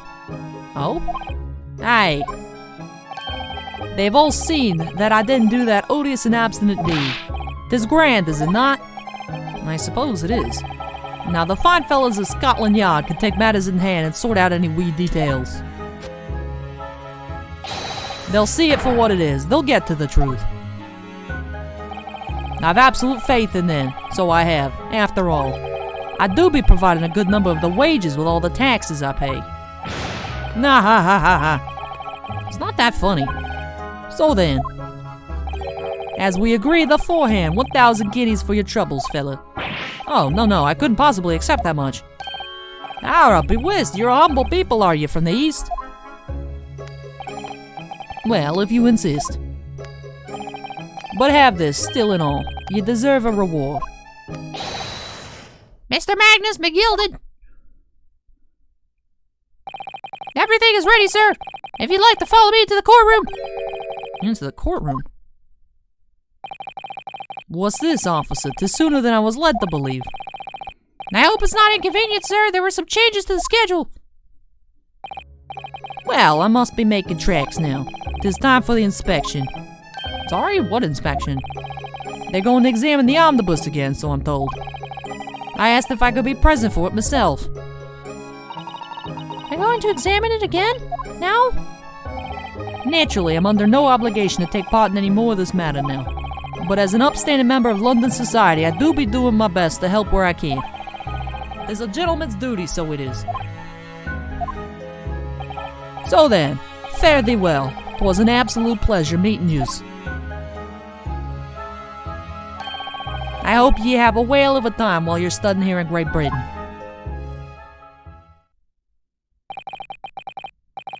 And there he goes, a free man. Oh, I forgot she was here, too.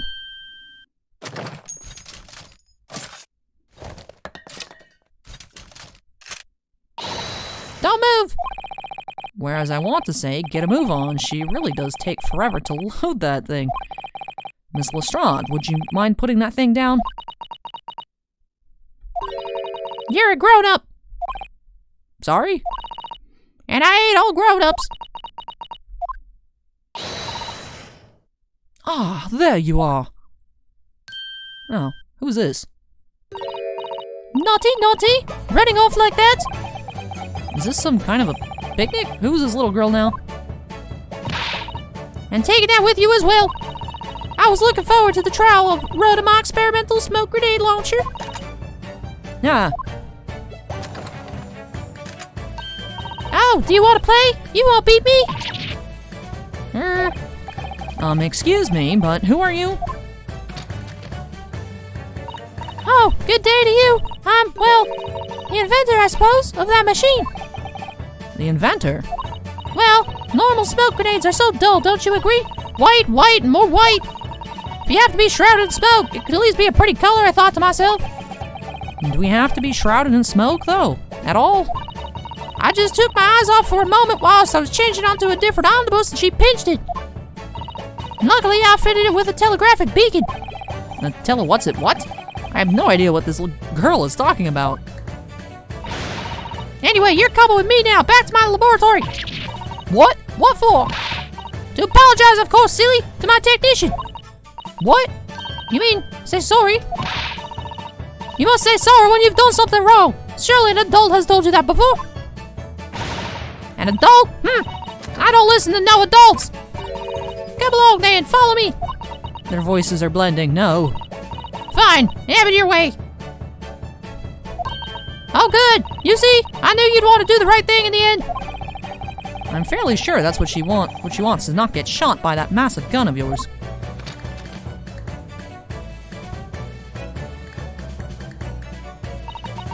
We'll be leaving now then. Bye-bye. I'm so sorry for all the fuss. She was a lively one. Well, do you think perhaps we ought to be on our way now too? Yes, you're right. But where to? Oh, We haven't had time to find a place to stay. No sooner have we arrived in London than we had to rush here. And all our traveling cases are still with the bailiff. I was originally planning to spend today in search of lodgings. But at this late hour in the day, I'm afraid we may be out of luck. Don't worry though, I have a plan. If the worst comes to the worst, I've heard of a lovely park where we could spend the night. Please tell me you're not thinking of McGilded Park. I know it may be a little chilly at this time of year, but our youthfulness will see us through. I'm not so sure about that. I think a midwinter London night will freeze a young person solid just as easily as an elderly one. Oh dear, that doesn't sound agreeable. Susato, don't cry! No, Susato, put those tears away! Now I'm starting to regret turning Mr. McGilded down. That 1,000 guineas would have paid for a lovely warm room. Or mansion. And so, the trial to determine my worthiness for the study tour was over by the end of our first day in London. However, as we were soon to learn, there were more trying times ahead, just as the Reaper of the Bailey had warned. The case was far from over. Good, because I don't feel like we did much there. I don't understand why. Ooh. What's going on? Oh my god, the Bailey's on fire. Oh, Water, quick! burned down. What the? How did this happen? I don't know, sir. By the time I got here, it was already engulfed. No one was supposed to be allowed in here before we started investigating.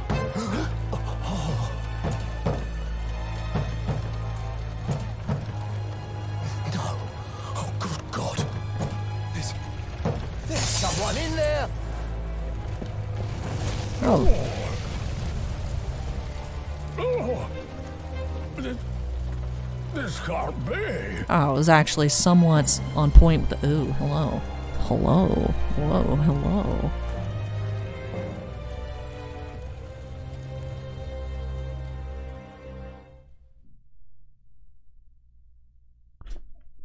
I find it humorous that I was going, Oh, the judge is going to be super ancient. I like it. Me and Capcom had the same. We got 2 achievements here. Realm of the Reaper. So who is stuck in the thing? Who is it? Because it's not Gina. She got taken by, I think her name is Iris. I hope I can keep pulling off this voice, because she's going to be a recurring character, I believe. So, curious about that. But, very interesting. I don't trust Mr. McGilded at all, but I'm still not certain that he killed the guy. That's the thing that's bothering me. I can't say, oh yeah, he did it. Because I just don't understand why he would. I'm not saying that he didn't. I'm not saying that he did. I just don't know what the motive would be. Why would you kill somebody who owes you money? Unless he's trying to pin it on somebody else. But it didn't effectively get pinned on somebody else. But then who would he be pinning it on? Ooh.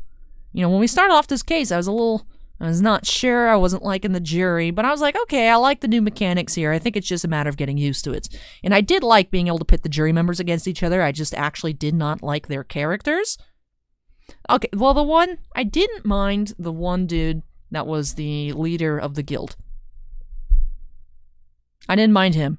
The rest of them, not a fan of this. I hate Knife Guy. Knife Guy was the worst. Hashtag Knife Guy worst. But I'm left with a lot of questions. Who is burning inside? Oh, well, hopefully. I don't know if we will find out next time, but hopefully we will, because I don't want to be on a cliffhanger forever. Hopefully we don't have to wait till case 5 to figure it on out, but hopefully we'll be able to figure out next time, because this does it here for this episode of the Great Ace Attorney Chronicles playthrough of Alice. I just combined Allie and August. Allie Plays August Takeover. I hope you guys enjoyed episode number 8. I had a blast here. Definitely was on the edge of my seat for a lot of it. I was hoping by the end we'd find a resolution, but that didn't happen to be the case. But I'm not trusting Mr. McGilded. Don't trust him. I hope you guys enjoyed, though, this episode here. If you did, don't forget to go ahead and hit that like button. Comments for me, leave those down below. And of course, if you're not yet part of the Allie's Treasure Trove family, love to have you join us. Make sure you go ahead and hit that subscribe button. We'll go ahead and save here so that way we know. Alright. Adventure of the Clouded Kokoro. Kokoro means heart. Alright, so is our heart going to be cloudy? Is somebody else's heart going to be cloudy? Is this just meta foreshadowing that young street urchin is going to spill the beans? We're going to become the trusted adults. I have no idea what that means. But that is what we'll get on into next time. Now, of course, before I finish up this outro here, of course, do have to give a big shout out to all of my patrons over on Patreon. Thank you so much, you all, for your above and beyond supports. I really, truly do appreciate it. Do have 4 Ultimate Excavators, Jack Perez, Keith Mira, Mako, and Stephen Olivo, 3 Gemstone Miners, Andon, Mark Mardini, and Stephen Bly, and 1 Crystal Collector, John Michek. But thank you so much again to all of my patrons. I really appreciate each and every one of you, whether you're on a tier in which I say your name at the end of every video or not. Really, truly do appreciate that above and beyond support. But yes, this does it for me here today. Thank you so much for watching, everybody, and I hope you'll join me next time as we solve some more mysteries here on Allie's Treasure Trove. Take care, everybody, and I can't wait to join you guys in the next episode. Bye!